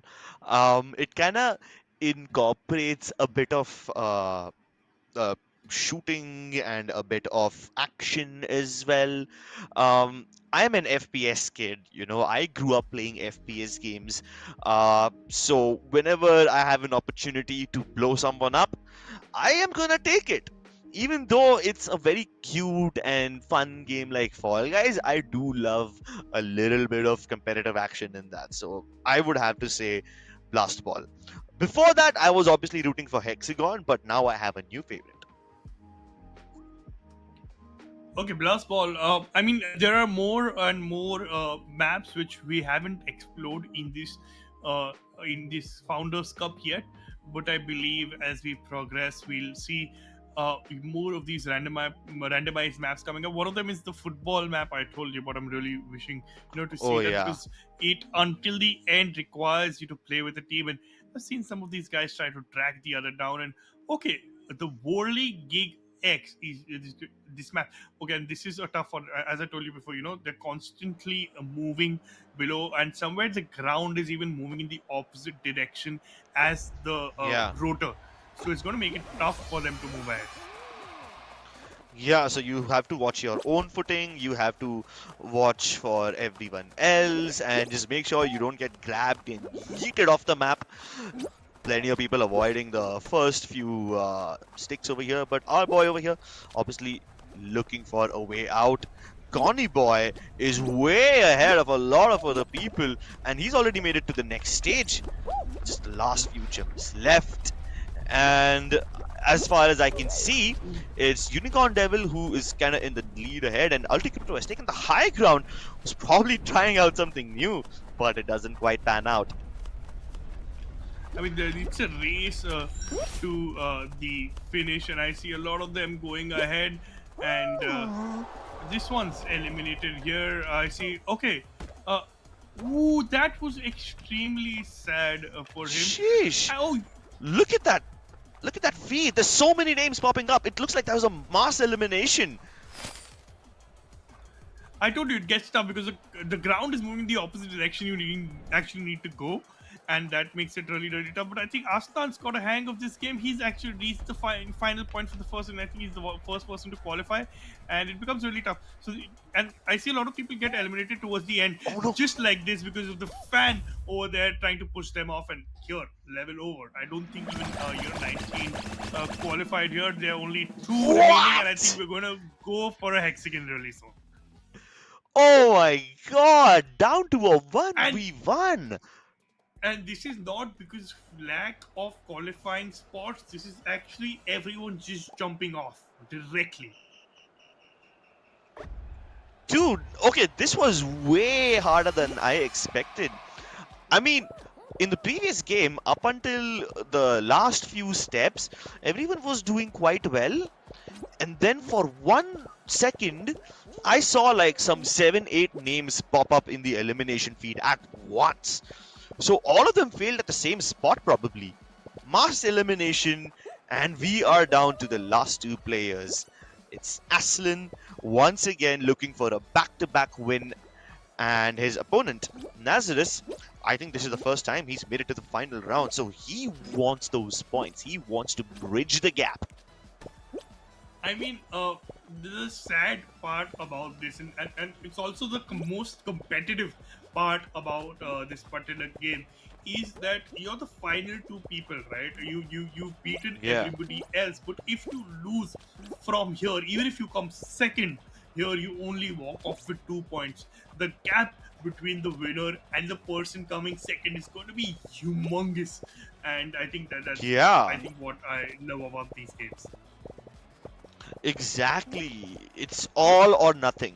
You gotta go big or go home.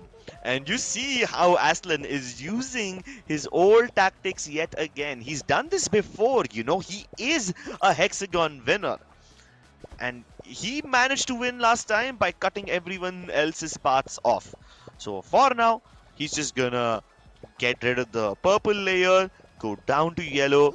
He actually somehow managed to cut off the path of Nazareth, and he's trying to intercept him yet again. Look at him, trying to use those maneuvers and getting that lead, hoping to cut off his path, and now they finally diverge. Okay, so what he's done is he's taken the bigger chunk of the pie for himself to survive for longer, and Nazareth is a very, very little bit of those yellow. But what Nazareth is now doing is jumping and qualifying, where Aslan went in really quick and has fallen down. And now what Aslan is trying to do is make Nazareth fall down completely by eliminating the purple hexagons really quick. But Nazareth followed him. Nazareth trying to cut his path now. Yeah, dude, I feel like I'm watching 2 jet fighters dogfight, as if it's one of those playing games, you know. This is the kind of behavior that you see in racing games and maybe aerial combat games, but I never thought that I would see something like this in Fall Guys. Both of them trying to cut each other off. It's not a race, it's more like an interception, and he grabs Nazareth, but he drags him down with him. And now we are at the final layer. And with the final floor, the blue floor of death, as a lot of people like to call it, Crips. And I think Aslan, technique-wise, is good. Nazareth is catching up on really quick, and that's what I told you, right? These guys, all OGs, all founders, all gamers, and we see them playing Fall Guys, a fun game made competitive by these two gentlemen right here. I know, right? When one sees Fall Guys, you expect something really cute, but only the real people know how competitive it gets. Nazareth cut off on an island by Aslan, trapped in a dimension of his own making, gets him the second win. Aslan must be so over the moon right now as he takes 2 games for himself. This definitely should cement his lead. Yeah, I mean, oh my god, they've been doing this really well, and it just got me off my feet, Trips. I mean, I'll be very honest with you. When I came into this tournament, I didn't think it was going to be this competitive. I thought everyone's going to have fun. Yeah. Everyone's going to, be a part of the Seedworld Presents Founders Cup, get their share of, SWORLD tokens, and just, have a fun party time. But Yeah. these guys have made it tough. Yeah, these guys indeed have made it tough. We saw some really cool people who have plenty of experience in competitive games. Like, remember how we spoke to Sijin earlier? He said he's been a part of the Quake generation. That's like a golden FPS generation, which I missed out on because I'm too young. And we have a lot of experienced people. Aslan seems to be taking the lead. So his experience counts over there. But for now, let's talk to someone who is also one of the founders in this space. And let's bring our guest forward.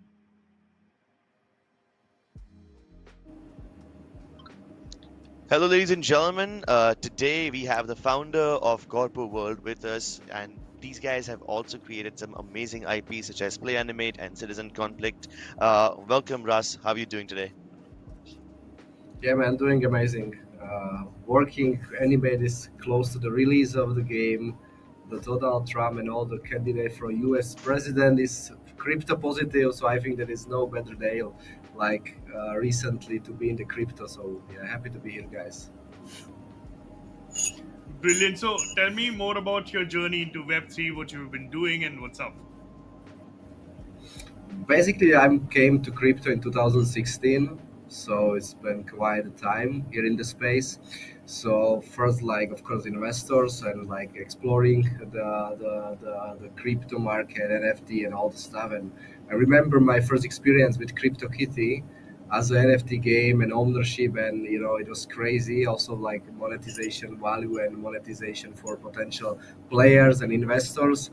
At that time, it was like maybe just one of few games in the space, and yeah, then they came with the Axie Infinity and so and so. So we came like and started building from 2018 our gaming project, Corpo Game Studio. So we have founders and projects from team like Arma and Mafia, which was like tactical shooter, a very famous tactical shooter in Web2 space, and Mafia, a very famous action RPG. And from 2018, let's say our journey as a corpo was really find and build the best team and start building our gaming framework, which was focusing on pure PvP multiplayer type of the games. And we released first IP, the Citizen Conflict, which is now currently in the fifth alpha test, and it's going to the beta now in the September. And also we released the Animate and the first close alpha coming in few days. So I'm super excited about that. And during this development and journey in this space, we realize how important is user experience, how important is building better games for this space because it's needed.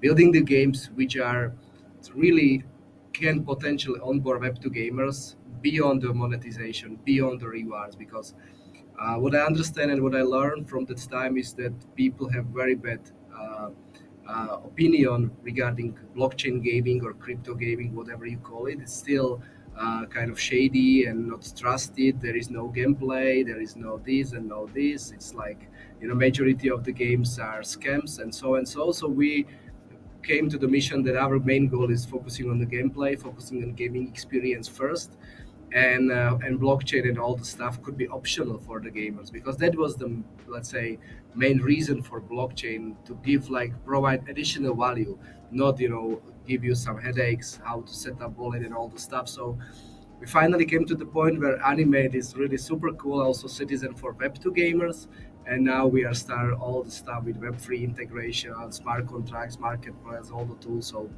it's like one journey, and we stay on the track that main goal should be really change the opinion from traditional gamer about the Web3 gaming. Nice. So traditional So gamers generally look for more gameplay oriented stuff. Meanwhile, while you're trying to change this perspective about how gamers look at these games, uh, apart from this, what other challenges have you faced? I would say, like, that's different, completely different mindset in Web3 community and Web2 gamers. So if you are building game, first of all, the game, which should focus mainstream adoptions and mainstream users, you need to focus on the gameplay. And then you have the Web3 community, because we have an ecosystem token, and everybody in the space and in your community talking about when the token go up, when the Genesis collection is going up, and that's like a completely different strategy we have. So we try to build up the kind of culture in our discourse, in our community, that we believe that the high quality games is the only way how we can generate the sustainable revenue and give back to the players. Not like what we see in the space, that people are giving crazy amount of the token, play to airdrops, play to earn, just to onboard the users. But onboarding is not a big issue if you have this kind of monetizations. The main issue and challenge is retention for this type of the players. So I would say the main focus and main challenge now is really build up funnel from traditional gamers to play your game and stay on the platform, and potentially migrate the assets to NFT and become web free users. brilliant. So talking about fun and games, what are your thoughts on Seed World? I love Metal Alchemist. I love the CD5. We didn't have a, let's say, public sale, so that's why we didn't work closely for launching strategy. But from what I see, and especially from the community perspective, this is exactly the fun type of the founder I really appreciate in the space. Building with the community, be completely honest, even ask for opinion, and building together with community is the most critical part in Web3. It's completely different mindset like in Web2. In Web2, you don't care. You just release the game, pay for the features, and that's it. In Web3, no chance like that.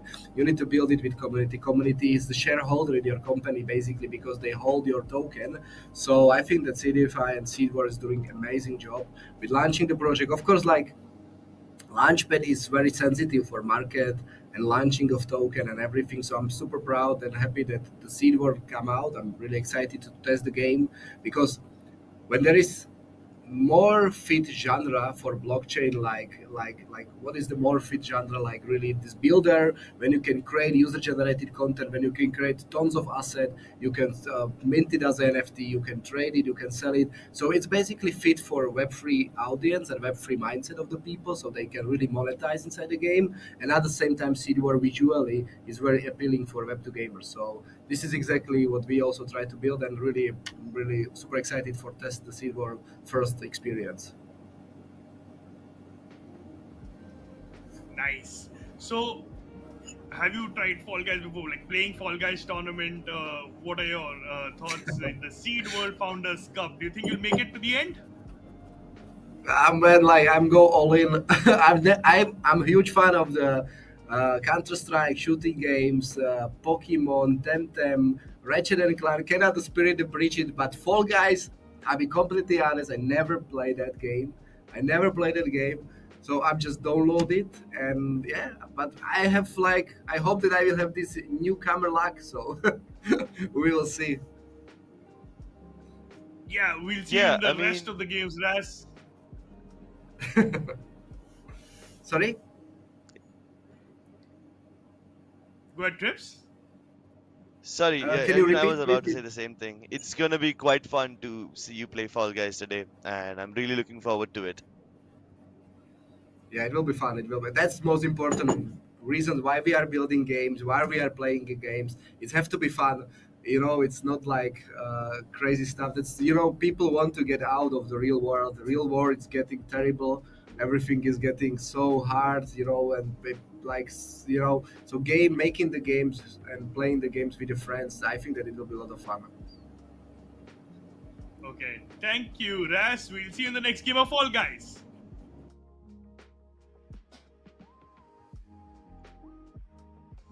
Trips. Some of these founders have really interesting insights about the whole ecosystem, and well, as Ras, correctly pointed out, Seedworld's vision here is to create a dynamic and uh, expansive social gaming world where everyone, you, me, everyone watching the stream, and everyone Yeah. playing can experience entertainment, fun, and the best part, they get an opportunity, right? And let's see who in this tournament is going to grab their opportunities. What do you think? How big a difference has this particular game of Fall Guys made in the points table, Tips?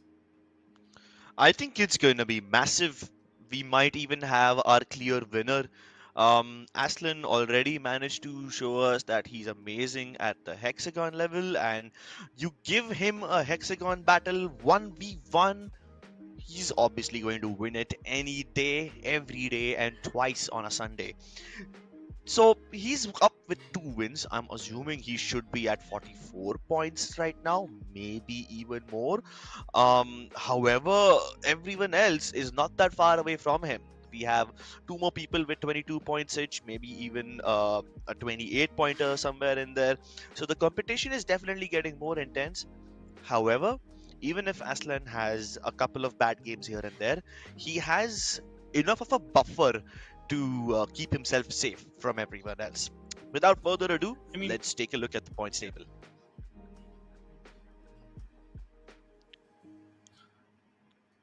okay, so Aslan gets 22 points as you predicted. He'll be on top there. For Ranku getting those two, everyone else goes home with a zero. And that's what I was talking about, right? Only two people qualified. Everyone else, although there were 19 spots, right, for you to go up and grab, move to the round. And one thing I've realized is the more people qualify, the more rounds we get. So, guys, Yeah, focus on your qualification, because if you're not qualifying to the first round, someone is going to get a massive lead. And talking about massive leads, we have the top 5 players on our screens. Aslan, ooh, 50 points, that half century completed for himself. And I'm sure the forgotten playland community right now is cheering for Aslan to come out on top of this thing. Connor over there from Paradise Tag on 28 points. Coop from Earn Alliance also 28 points. KG and Norbert from the Wardens and Adland NFT respectively 8 points each. And well, that's the massive gap I'm talking about, right? There's a 22-point gap between the first and the third, and there's a 20-point gap between the third and the fourth, right? And although I call this massive, one game can change it all for any one of these people. And that's the format of Fall Guys, and that's how battle royales work. And honestly, I feel that we can still see your favorite, the people you are supporting, come back and come back stronger. I definitely think there's high chances of a comeback. At this point, everyone's starting to figure out their core strengths and weaknesses. Like Aslan over here clearly excels at Hexagon. You do not want to fight him in that particular level. Although other people like Coop and Connor, they also had a good start. Coop was in fact our first winner, the first person to cross the 20-point mark, but ever since then he's lost his lead. And Connor had 0 at one point, but he earned all of those 28 points in round number 3 itself, and now he's at position number 3. So you're right, JD, when you said that one single game is enough to change the overall standings. Yes, I mean Zaf, KG, OG, Mayo, Banter. I'm still. He's at number 8. Gangster All Star. I'm still supporting Banter and Gangster All Star to come out on the top, and I feel that one game for him is going to come really, really soon. We have 2 games left for today. We have 6 more games, so 8 games in total.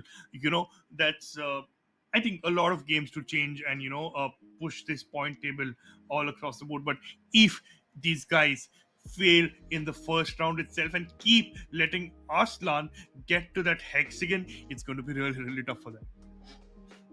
Yeah, I am kind of concerned about the founder of Citizen Conflict. He's got 6 points. We just spoke to him, and even though he's having fun, he's not quite there yet in the points table. One thing I noticed about both him as well as Sinjin, both of them are really avid FPS players. Um, the founder of Citizen Cop told us that Citizen Conflict, sorry, told us that he is an avid Counter-Strike player. That's the same as me. I love that game. Meanwhile, Sinjin is an even more of an OG player.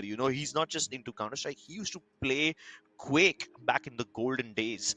So all of these guys at one point were probably beasts. They were absolutely mechanically skilled players because these games have a very high mechanical skill ceiling. So if they manage to make a comeback by tomorrow by simply learning the Fall Guys mechanics, which should not be that hard from them, I wouldn't be surprised if they manage to make a comeback.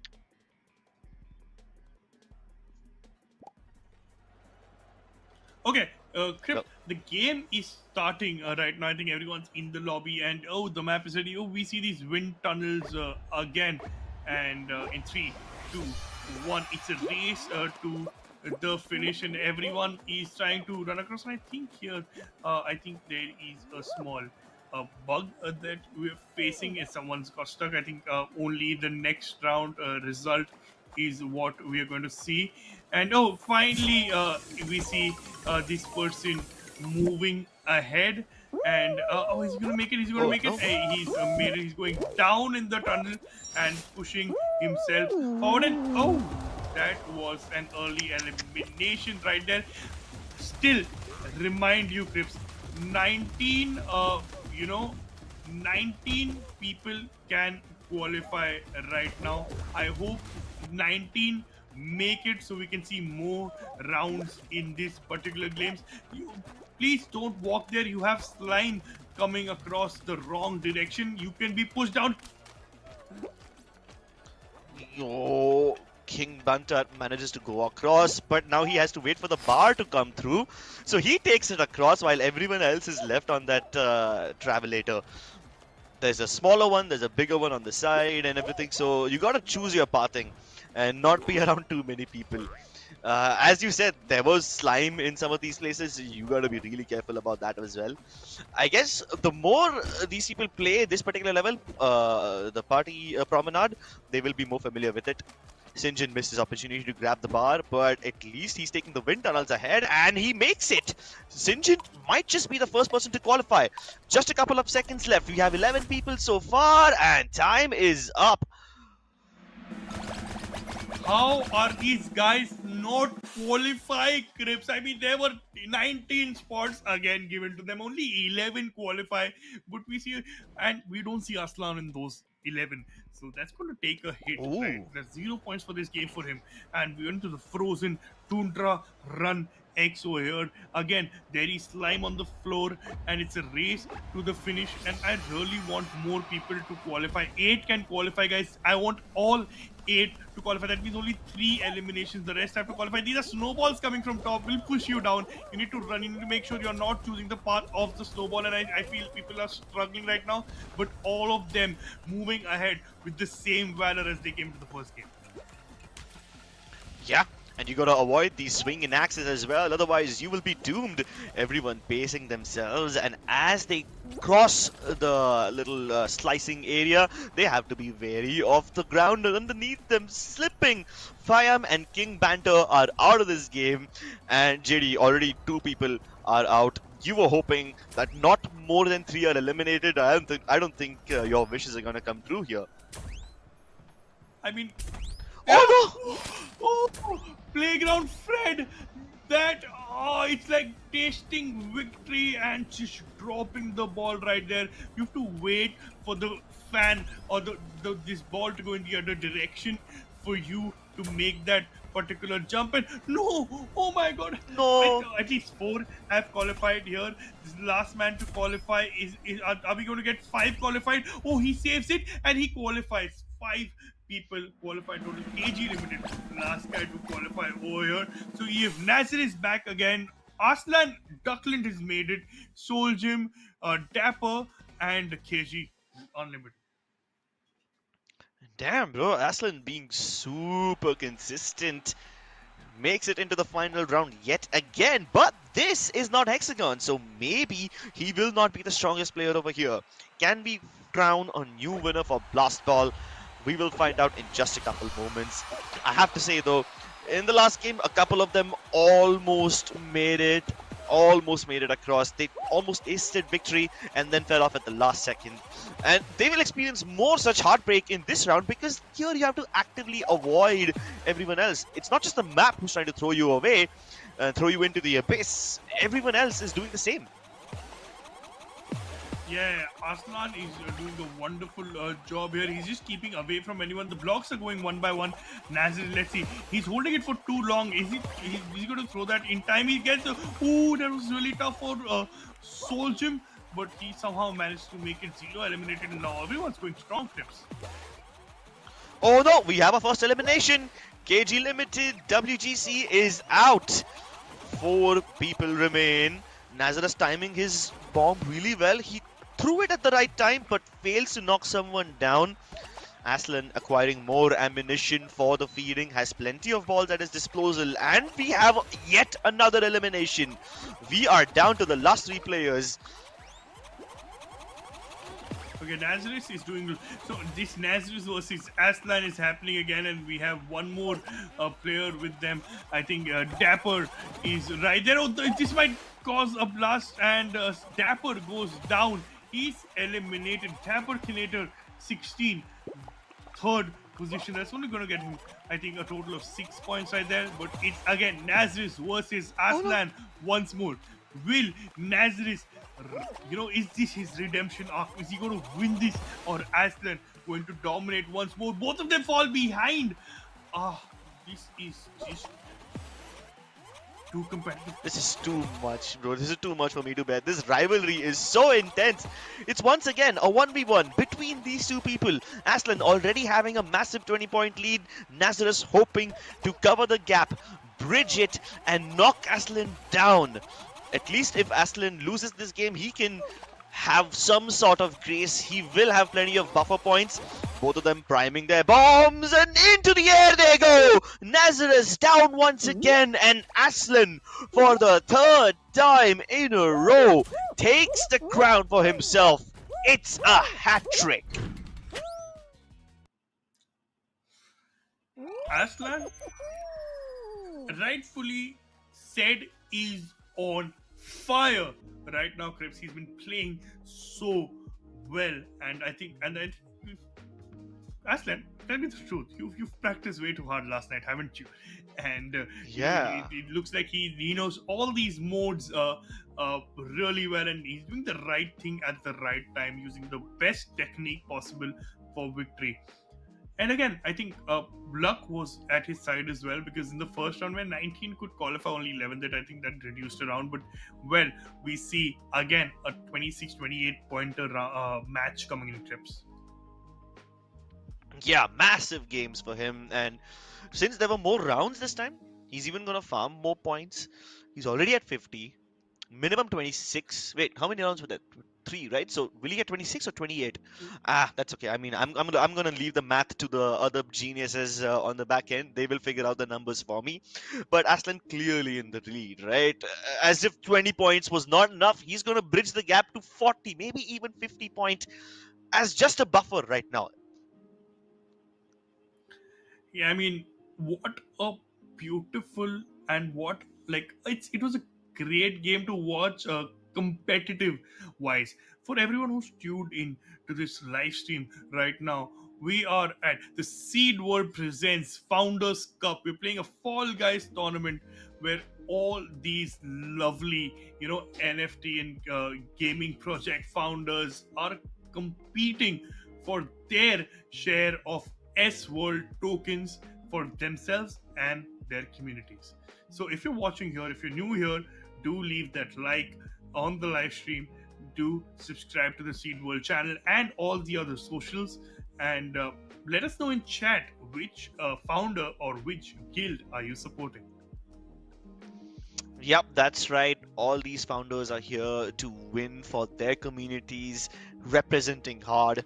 There's $70,000 worth of S-World tokens up at stake over here, up for grabs. And currently, it looks like Aslan is way ahead of everyone else, and all of those tokens are just within arm's reach for him. But in order to actually get those, he will have to maintain his lead all throughout today as well as tomorrow. Keep in mind, we are done with 5 games so far. One more remains for the day. We have 6 more coming up tomorrow at the same time and same place. So I would urge you to subscribe to this right now so you don't miss those games tomorrow, or you can just tune in at the same time and same place. But one last game, JD. Do you think anyone will be able to rise above in this last game of the day? Okay, so I'll go, like, my heart really wants Sinjin to be one of the top players. I think he's a OG in the way he's been supporting Hmm. Seedify and Seed World ecosystem. I think he should push to the top, and a big fan Liquid, and he's been a part of that as well. And so Yeah. personally, heart wants him to come up. My brain somewhere is saying, I saw these glimpses of genius and good technique from Banter. I don't know what exactly is going Hmm. wrong with him, but I really want Banter to come up as well for him and his Gangsters Guild, right? I really want to see him in the top five at least. So him and Sinjin are two players I really want to come. Two founders I really want to be at the top of the table. Correct. And he almost looked like he had it every single time. Like, remember that second game where they were at Party Promenade? He made it to the very last step, but he didn't wait for the fan to clear out, so he dropped down over there. Even this time, he was almost at the last bar, at the last platform, but he didn't time his jump on that springboard, so it did not propel him far enough. And he would have probably been one of the first people to qualify, but he did not even do that. He was so close to victory, so close to being the first one, and yet so far. So that kind of tells you what you need to know about this tournament. It's gonna be like an emotional roller coaster. You will be excited to win your first game, and the very next instant you could be out, and that surprise, it hits you like a truck. I mean, yeah, one pro tip which I would like to give these guys, and after seeing 5 games, I know enough of these players to tell them this. Guys, no one is completing the first qualification round. Not even 19 of you make it to the first qualification round. Just hold your ground. Make sure that you don't take risky jumps.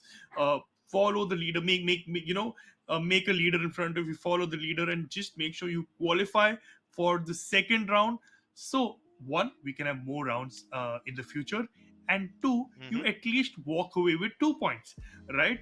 And talking about points, I think let's have a look at the points of the previous game and who earned how much. Yeah, I think this is going to be a fairly one-sided points table. Aslan obviously soaring well above the clouds. He's towering above all these players, probably even deposing to assert dominance. But we have some names over here who have managed to farm up points for the very first time.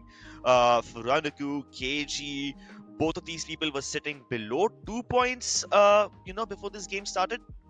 And now they managed to farm 6 points in just a single game. So hopefully that should put them slightly above in the overall standings. Sinjin, our good friend over here, also managed to score 6 points, and I think this might just be the first few points that he's managed to bag.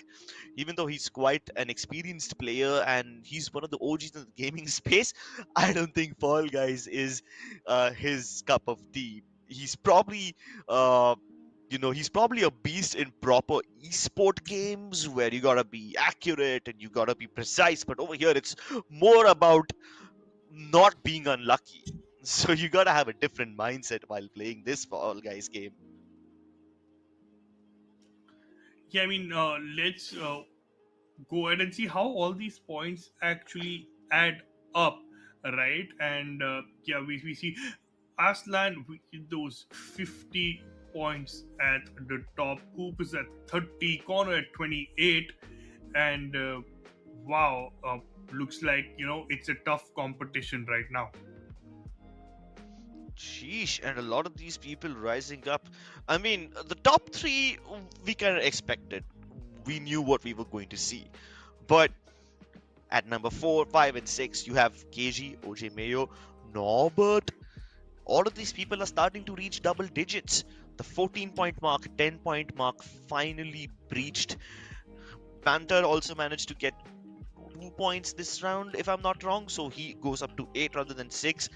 And we are slowly seeing the climb up. Yet, there is such a massive amount of difference between the top 3 and the rest of the squad. Yeah, I mean everyone's battling their way up right now, right? And I think people what today is going to be is today whoever knew Fall Guys or has practiced before uh, is Hmm. going to be at the top, and everyone who came in thinking Fall Guys was easy and their cup of tea realized how they're getting eliminated in the first round itself. We're going to practice that much harder today and come back even stronger tomorrow. So I think agenda for most of these guys today will be practicing Fall Guys so that they can make a comeback tomorrow. Guys, this is going to be the last game. We're going to go into the last game really, really shortly. So before that, I'm really urging you guys, everyone who's watching this stream, to leave that like button. Tell us in chat which guild founder, which project is you guys are supporting here, and what you think, which founder will make a comeback tomorrow. Yeah, I think all of them did not expect how difficult this game would be. And there's a really cool dialogue over here that I want to morph and say. You either die as a casual player or you live long enough to become a sweat. And I think all of these guys are going to have a sweaty last game of the day. We are live in the tundra once more, and 19 spots are up for grabs as everyone scrambles through the first choke point and try to dodge the snowballs. Yes, I see Bomo still at the start. Bomo, you've got quite a few supporters in chat. I think you should do this for them. I really want to see all 19 qualify Whoops. here. And okay, that's a tough spot to be in, but you just need to time your jumps over here. And this is the part where a lot of people got eliminated the last time, trying to jump across. Guys, I hope you guys don't do it. He's made it. My heart rate is just climbing here, Crips. A lot of these guys are going to make it. I hope they do. Okay, he's jumped across. SpongeBob has been our friend lately, and he does qualify. No! Okay, a lot of Okay, he people does, he does, he right does. there at that jump. I don't think some of these people realize that these springboards also will throw you sideways if you don't do it well. Nazareth out. Sinjin out. Nazarus was the finalist in the last game, and now he doesn't even make it through the first round. And that is just the duality of Fall Guys. 27 came in, 8 remain. Hey, at least we have enough to hopefully trigger a third round. I don't think so. No. It's gonna be directly to Hexagon. Gone are the days you get a third round. Victory to the last man standing. And you see a bunch of new names over here. I don't see Aslan anymore, so he's not getting that point. And look, Hey, you know what? I think this might just be a solid strat that Disturbing Gone is opting for. If he just deletes the yellow layer, which is like 2 layers underneath where everyone else is right now, everyone will just go directly to the bottom. And I've seen some people use this as a legitimate strategy where you just go to the bottom layer at the very start and eat up the entire thing. So while everyone is going, they're just gonna fall. How that also is detrimental to you, Crips, is because if people fall directly to the layer below you, that's gone, and then you don't have anywhere to jump. And I think that's the problem. Mr. SpongeBob is going to face over here. Okay, are they at the last floor already, some of them? No, I think there's still 2 more layers left. Huh? There's a purple layer, yellow, and then at the bottom there's the blue layer of death. Ulti Crypto is taking his Gala time on the 3rd layer, yellow one, and he's not even hurrying. So he's got quite a lot of things ahead of him and nobody to bother him. So he's in his own lane, chilling. Valderboy, on the other hand, has quite a lot of people ahead of him, disturbing some. He traps a player on the island and that player is forced to concede his position. He's gonna drop down. Okay, so a lot of these guys are now falling down to the last layer, and I see people chilling at the top. If this last layer, the blue layer of death, is deleted by KG Limited WGC, I think it's going to be a problem for people falling from the sky, just like Disturb. Okay, is he going to kind of try to push him away? Or he's trying to cut him off completely. There are 3 to 4 contenders on this last layer. The game is going to get intense right now. KG Limited is going to go there. Fam has come in. Is Fam going to do that? Okay, look at King Banter. Okay, Banter's here finally. My man Banter, I've been rooting for you, and I want you to win this one. He's doing a great solid strategy by jumping in, taking one block at a time. There are people trying to sabotage him like Soul Jim right now, but here we see Disturbing. Is he trapped in a corner? No! Okay. Oh no, Disturbing Gone. He was trying to cut off Soljim and try to put him on an island, but he ended up eliminating himself instead, giving the win to KG Limited WGC. We've seen him qualify quite a lot, but we never seen him win, and finally he gets what he deserves. He takes the crown, and that should skyrocket him to the top. If not the absolute tip top, maybe like into the top 3 perhaps. Yeah, and what a beautiful game, guys, we have seen over all of these players competing. And I wish they go back, watch the stream, and listen to when I said try and qualify in the first round, so you can actually get those 2 points, push yourselves up, right? And 6 games gone in the jiffy, Crips. I know, right? It felt like we just started like 5 minutes ago, but yeah, it's been quite a while so far. So time has been flying, just like the ragdolls of some of these players when they step on springboards. I mean, all they had to do was wait for the fan to face in the other direction. And that is what stood between them and 2 easy points. Probably more rounds in the game and probably more points, right? And that's how this format works. The more rounds you qualify for, the more points you get. And well, I think if I talk about the points, the players, yes, Mr. KG Unlimited now has pushed himself a little on the top of the leaderboard, probably in the top 5 players himself. But I think Aslan is someone who's managed to put himself as the clear winner of today. right? Tomorrow there's six more games, right? So equal opportunity to earn more points. But I think Aslan is someone who's put himself at the top right now. Yeah, very comfortable spot for him to be in. He had 50 points before the second last game even began. Sure, it must be higher by now. And there's quite a lot of people catching up to him. We have Coop, Connor, both of them are on the verge of touching the 30-point mark. Maybe after this game, they probably would have crossed the 30-pointer mark already. We will find out once we take a look at the score table shortly.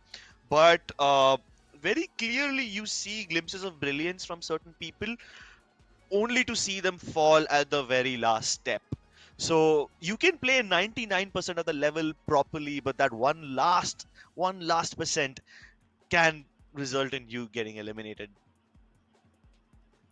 Perfect, Crips. But again, remember, I would like to, remind everyone why we are here. We are here for the Seed World Founders Cup. What is Seed World? You guys ask me. Seed World is not just a digital playground, a Web3 game. It's a vast universe. The universe in itself, where everyone can create, share, play games while experiencing a life-like economy. Seed World is not just a platform, but it's like this alternate reality, a dream-like place brought to life, where you can spend all your reality and uh, give it a push to your life, because it also has the social gaming aspects to itself, where users experience everything: entertainment, fun. More than that, it's also with endless and boundless opportunities, right? Because as much as gaming is one aspect of Seed World, I believe uh, Seed World is empowering everyone to become a creator in their own, because there's so much chance of creating user generated content and connect to the world. I think Seed World is the perfect gateway and bridge between traditional and innovative tech. How Web 2 and Web 3 games work, right? And it's not Mhm. just about role playing, but it's got a lot of elements about role playing. You guys can see how you can get, play, build, and collaborate on Seed World. You can go watch this lovely trailer on the website. And Trips, I must say, these graphics look amazing, and it makes me want to dive into this world right now. And well, if you've not subscribed to this channel, please do so right now. If you've been liking what we've been doing right now, please leave a like on the stream, as well as check out the Seed World website. And if you can, get hold of one of the NFT collections from Seed World to get access to this lovely ecosystem. Yeah, this is quite an interesting world. I mean, you were impressed with the graphics. I was impressed with what they were doing. Like, you see them all hovering on these flying skateboards, on these mounts, staking their vanguards, creating literal buildings out of like something that can only resemble pure energy. It seems like a very colorful and creative place. Uh, it also gives me the vibe where you don't just get the opportunity to play normal game like things where you have combat and action, but you also have a creative mode. You also have a very intricate ecosystem and economy inside the game, which you gotta manage, that you need to uh build up, and that will give you access to more and more items. There's plenty of resources, plenty of crafting that you can do, that can really enhance your experience and add a whole new depth to Seed World, something that is only limited by your own imagination and your own capability to build and innovate. Yeah, I mean, there are games, Crips, where we, play. and we play for hours and all. A lot of these role playing games, right? Which I've personally got Hmm. survival and role playing games. Which I personally got into. I play a lot of these hours, and I put in the game because I enjoy playing that game. Hmm. Seed World is the perfect combination of putting in those hours and getting rewarded for the same, while you know uh, putting you in a place where it's really really uh, you can craft, innovate, meet people, uh, enjoy playing that game and earn at the same time. I mean, like you're missing out on an What opportunity more if you could don't you get in right want? now. Yeah, it's perfect. Like you get to have fun and you get to earn at the same time.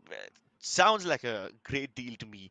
And Seed World is probably the perfect place to be right now. We are starting with just a Fall Guys tournament, but I assure you guys, Seed World has a lot of other things to offer to you. So go ahead and check them out. You won't regret it. One of the few things which I would like to remind everyone joining this stream is the Seed World NFTs. It's a easy way for you guys to get yourself access to the Seed World monetization. Uh, Plus, you guys can get rare and exclusive rewards. If you're an NFT holder, you also have access to exclusive cosmetics, and these multiple collections. I think they have three. They have the mounts, they have the vanguards, and they also have the Lance Genesis NFT collection, which is coming out. So I mean, if you want to get in, go get yourself the Seed Worlds NFT. Yep, that should give you quite a lot of resources and some really cool cosmetic items as well that are super, super pretty. They look like they are straight out of a fairy tale. And in fact, the sheer colorfulness of the costumes and the avatars that I'm seeing over here, it kind of tells me that you can be whoever you want, do whatever you want in this game, and that amount of freedom, it can be intoxicating. It is too good. I mean, I'll tell you some one of the like few things you could be is you could be a building contractor to a university teacher, or you can be a car salesman to a plumber. You could be a magician, or you could actually be an elf or a dwarf, and while you can be anything, you can also live out these roles in this dynamic virtual reality. And honestly, given how beautiful it looks, I think it will start to blur the lines between reality and virtual reality as well. Uh, you could be anything you want, a different gender, different species, different race. You could have a different kind of play style. You could do peaceful, mundane tasks like being a salesman, something that resembles real life, to being a fire breathing dragon, something straight out of a fantasy, something straight out of a young adult's novel. The world is your oyster and your imagination is the only thing that limits it. Plus, this is just me talking about what you can do, right? I mean, I haven't even considered the possibilities when you team up with other people and you create squads of magicians and fantasy, knit weavers who can craft reality in their own way, in their own realm. I mean, yeah, I mean, it's a whole ecosystem in itself. It's a life in itself, and you know, one thing which make people scared to dive into such ecosystem is take too much time. But here, the Hmm. most wonderful part about Seed World is also their monetization, their deeper economy and ecosystem, the S World tokens. Reminded the S world tokens are something these founders today are also fighting for, and I think Yeah. they want this for themselves and their communities which they represent. And for you guys who want to deeply understand, you can visit the website, or you could follow Seed World on YouTube, which is Seed World Metaverse. You can follow them on Twitter, which is Seed World Meta, right? And gain these opportunities for yourself right now. Yeah, and the first opportunity that Seedworld presents to all of the people who are participating in this cup is the opportunity to win SWORLD tokens worth $70,000. That is a big amount, and you do it by playing Fall Guys. I think that's easy money for anyone who knows how to play the game. But again, a lot of people thinking that it's easy money did not anticipate that Fall Guys has a lot of depth to it. uh, like sure, from a observer's perspective it's quite simple, right? You got to jump on the springboard at the right time and it will propel you to the finish line. But some of the people didn't realize that the springboards also go sideways and backwards, so they lost progress, they were yeeted off the map. Those are surprises that you don't see coming, and hopefully after experiencing that today they'll be better equipped for it tomorrow. I mean, the first thing, as I keep saying, right, the first goal for every founder should be to try and qualify for the first round itself.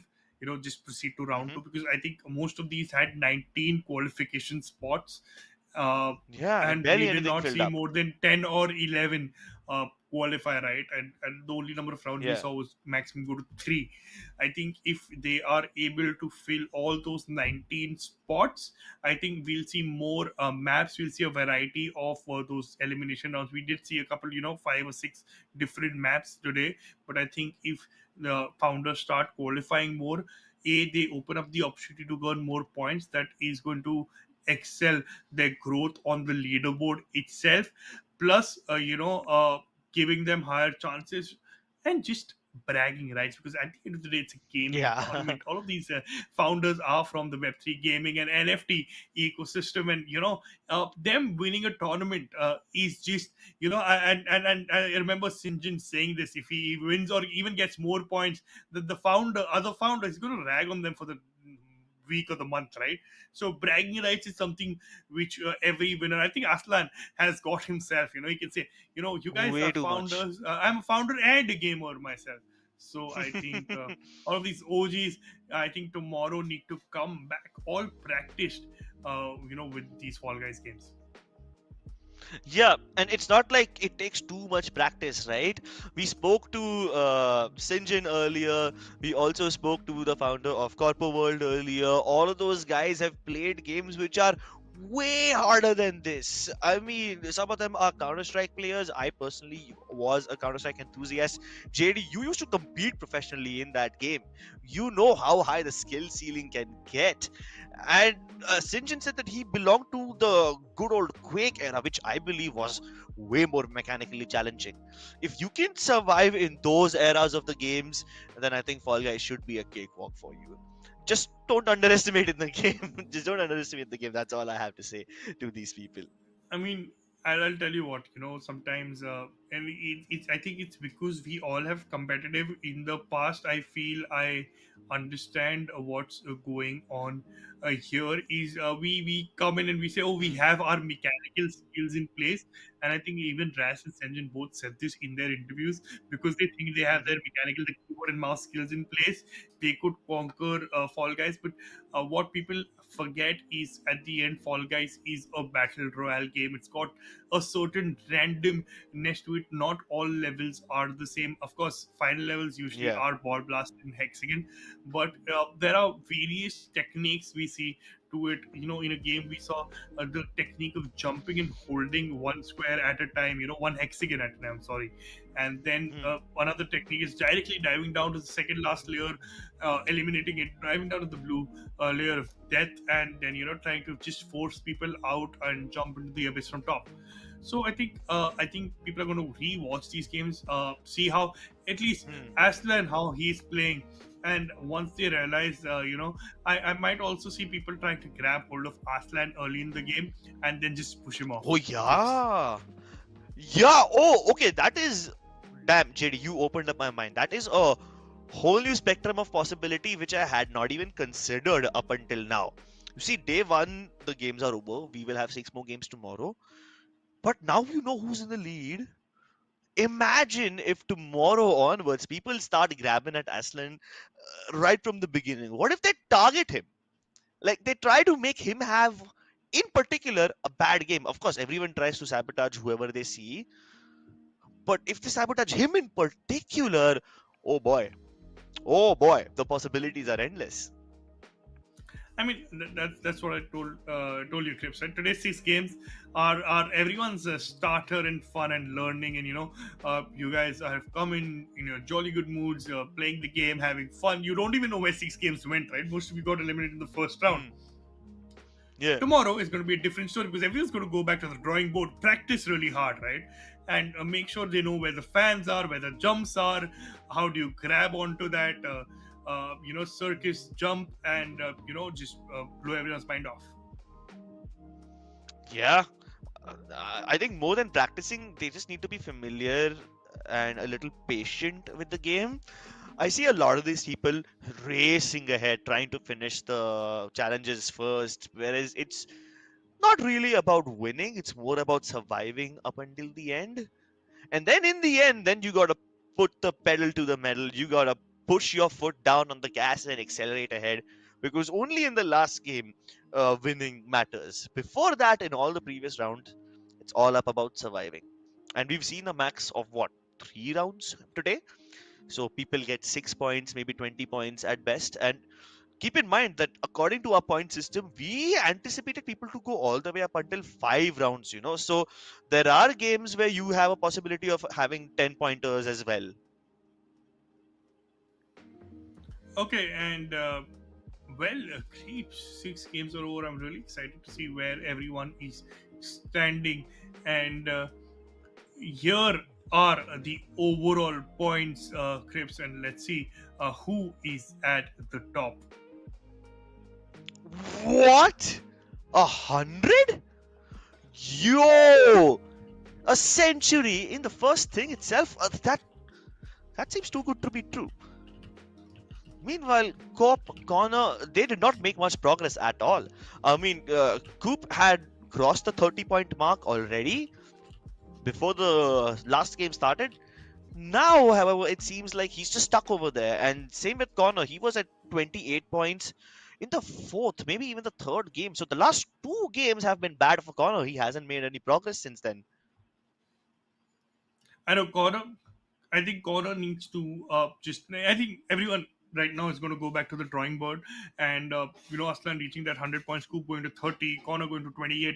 So I think in the the Aslan is way beyond, and to catch up with him is going to be really really tough. But everyone else is really close to each other, and this is where I see everyone can probably make a comeback really really soon. 4 victories for Aslan right there. I think, and 2 other victories for Coop. We see Mr. Bakala from Citizens Conflict at 6 points, Solly at 6 as well, Sinjin at 6.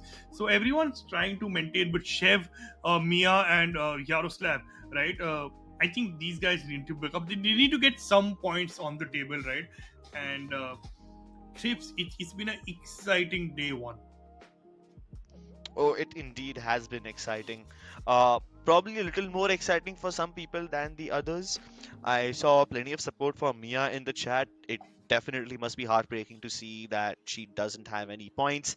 Meanwhile, there's people with literal centuries up here. So I, for one, can safely say that I did not see this coming. I thought it would be more competitive in a way where the points are evenly distributed, but some people are just miles ahead of the others. I want to see if they can maintain their lead tomorrow as well or not. I mean, if you talk about competitiveness, I think it's highly competitive. This is a point difference for the crown is a little higher, and it should be. It's the crown, right? If you win the crown, Hmm. you need to be glorified. And as I said, it's all about the bragging rights. Well, everyone who's tuned in now, the overall Aslan is in the lead with a total of 100 points, and that's massive, massive lead right here. But what is he leading in? He's leading in the Seedworld Presents Founders Cup, where all these gaming and NFT project founders have come together, are competing in a Fall Guys tournament to win their share of the SWORLD tokens for their communities. And this is not over yet, right?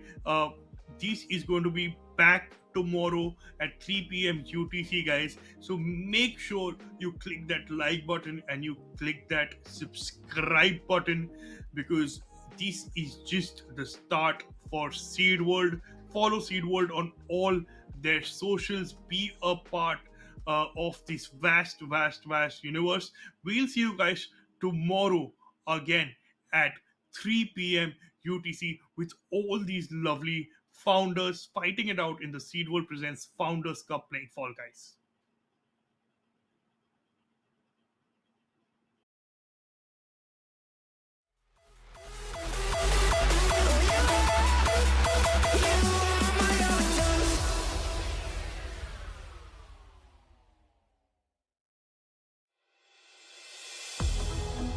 I never see the lights out.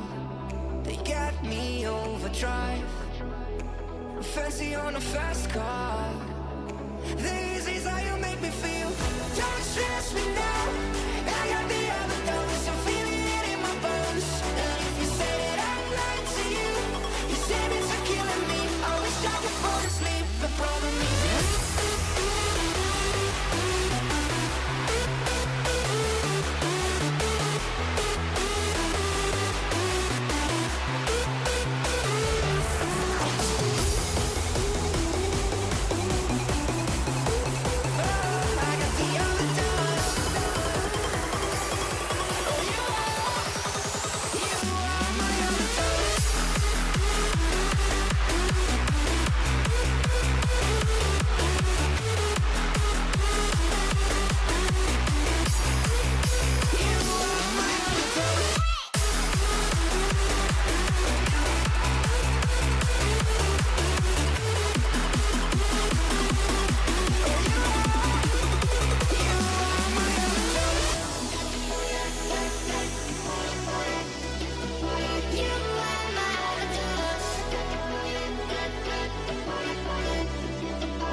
I never see the lights out.